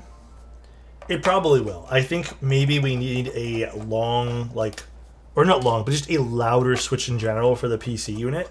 It's a shame though, that, the standard combo, which I think is pretty well-rounded in general, being aluminum and MX 2As, sounds so flat in this board. I love this green build, by the way. This green build is amazing. Super duper good.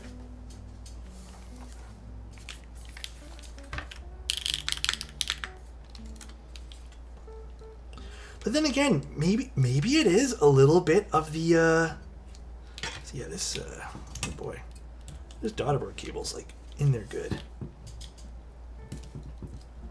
Maybe it is a little bit of the polycarbonate just not doing a lot of stuff. Don't forget, these are actually different materials too, the accents too. So then let's move this off to the side as well.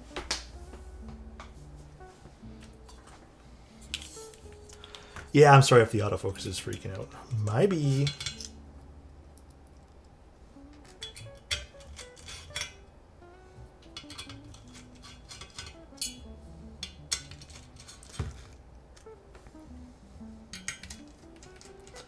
Pause, says Jedi.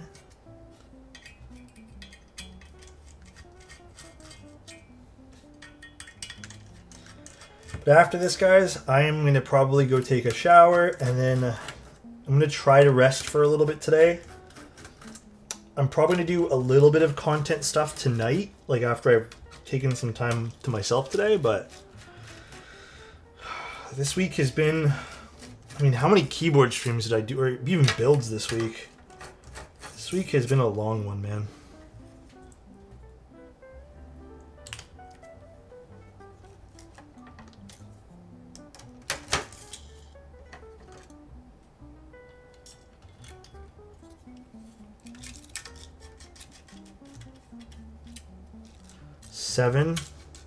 Nine builds. Holy crap. This is the most I've done in 1 week. I know, the hobby's definitely not dead. I think, here's my take on it though, and we can talk about this if you guys want to. I do think people are being more diligent about what projects they're spending money on though. But I think people want cool keyboards. I just think they're being more particular.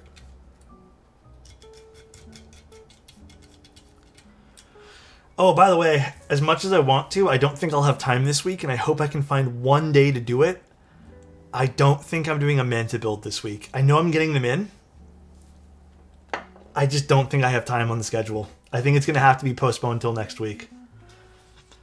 There's just so many other things that have popped up.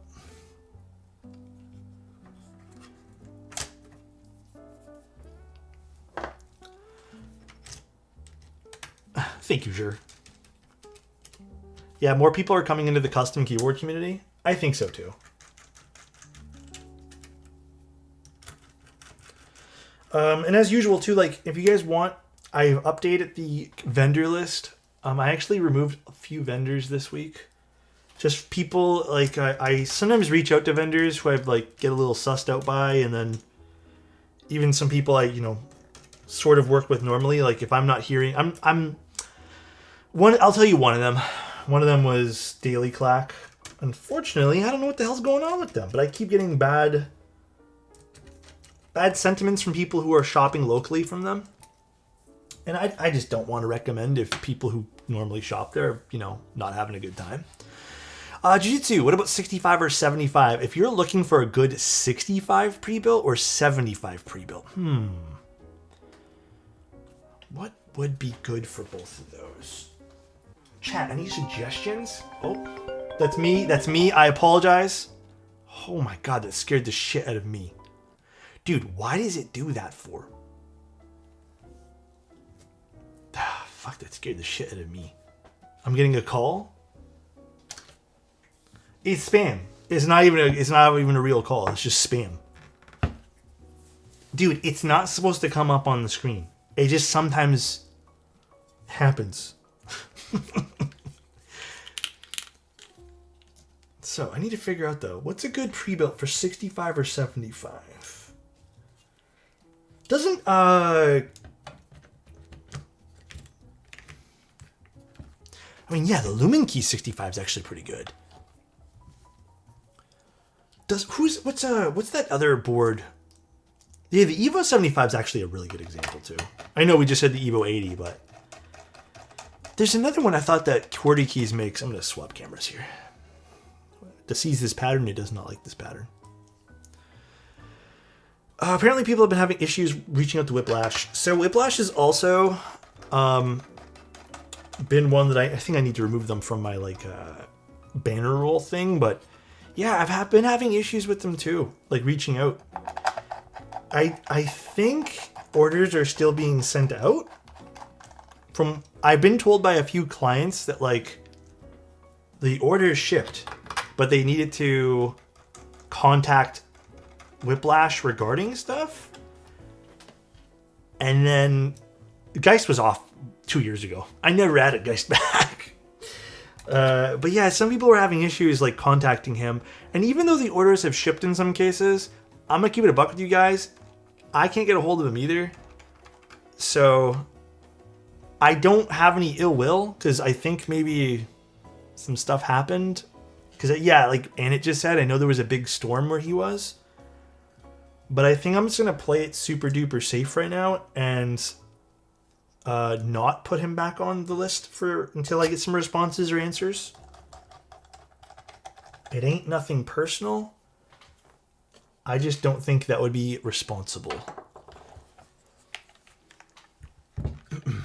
Unfortunately, having an issue with Whiplash as well. Yeah, I don't know what's been going on.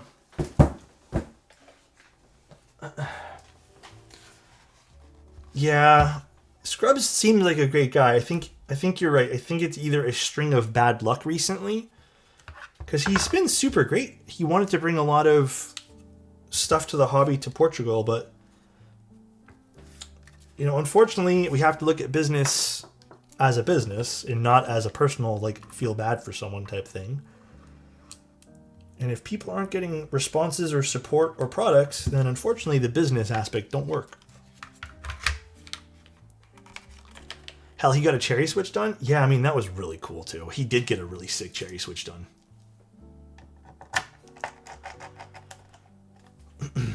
From my understanding, some areas around where he is located were badly flooded and still don't have stable electricity. Not sure if it's his direct area. Yeah. All we can do is hope him the best. Again, though, I'm gonna have to, unfortunately, put a pause on what I can support, I know Scrubs was sick at one point, and then he had a horrible flooding. Yeah, he was super sick, but he was still getting things shipped out. Scrubs, I really appreciate it, though, out of all the vendors, because when he was really sick, he actually closed the store. But yeah, again, if I'm not getting responses right now, and regardless of what the situation is, and people aren't getting things either shipped or responses for changing shipment aspects, then yeah, unfortunately, I cannot, in good faith, support that. All right, now let's try... Okay, let's try putting the thick plate on this with the HMX switches.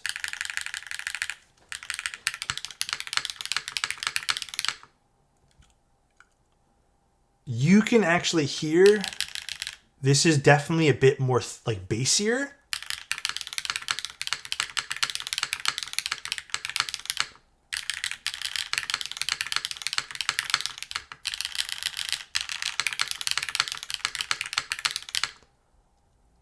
Interesting. Okay, I do think it's the polycarbonate case. It's definitely not as lively as it was in the aluminum. So this is the thick ABS plate with the HMX. Now let's try the cherry combo with the standard aluminum plate and the aluminum units. This literally sounds like how I'd expect it to be.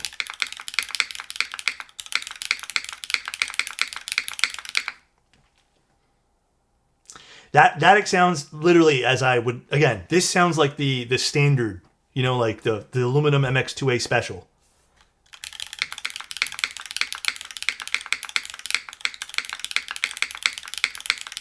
It's definitely a bit more on the more, I guess, rounded base, I guess.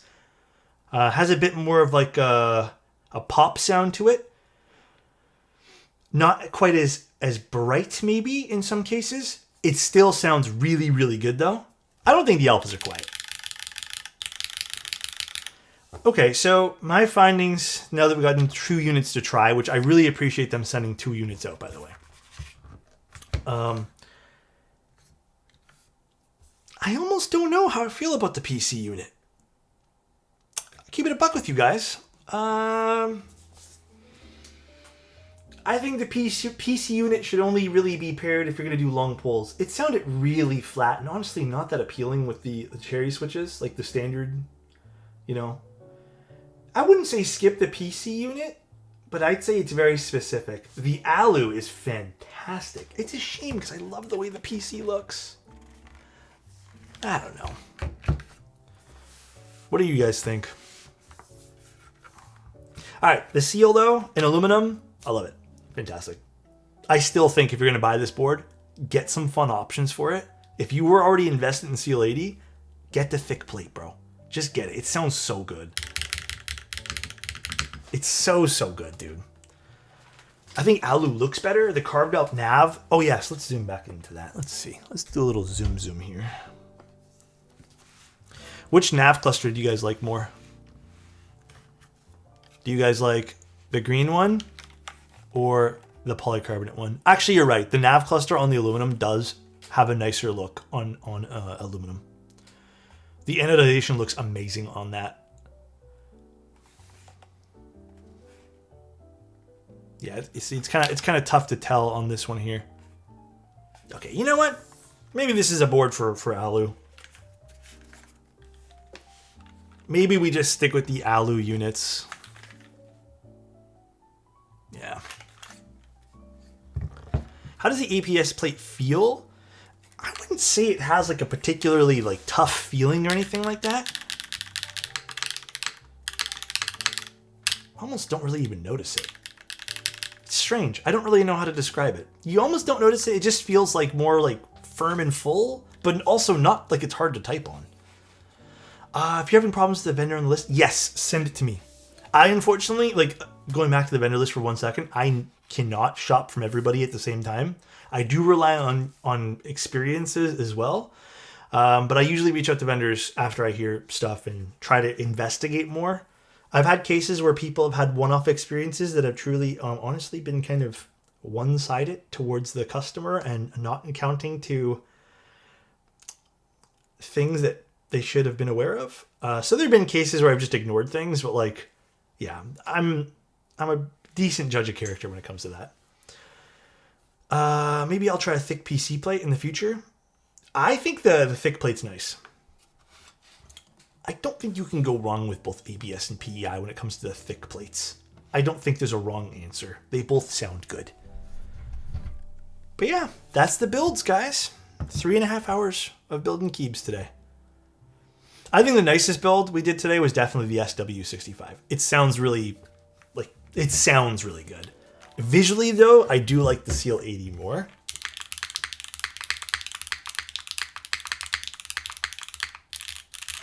It's a nice sounding board. I have an Athena 1800 and I want to make it clackier. I have HMX yogurts and I don't know what plate to get. Try PC maybe. I think you'll have a good experience with HMX yogurts and PC. If you want it to be a bit more aluminum sounding, get aluminum obviously. I feel like aluminum might be a bit too much, but maybe PC. Or even if you can, I don't know if there's available for that one there. Carbon fiber might be good too. All right though, guys, that's pretty much all the keyboards we have today. I just put my first mode in Encore Series 2, going aluminum. Nice. My favorite switches, creamy and smooth. Ooh, I mean, it's specific the way you mod it. You could do sea salts. You don't hate me for saying this. You could also go milky yellows, just put a little bit of a thicker coat of lube. Or blue cheese switches could also work too. Sea salt smoothies might be a bit on the low end of sound, but I feel like it would work still. If you have the aluminum plate, it probably would still work. Milky yellow on top mount? Which board? I need to know which board, but usually that's a good combo too. The Gateron Onyxes?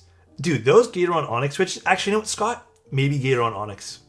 I think silver's onto something. We built with that recently, and those were fantastic. Maybe onyx is the way to go. Almost missed stream. Well, I'm about to finish Crash. I apologize. Sea salts are pretty good. I've used them once or twice. They're good.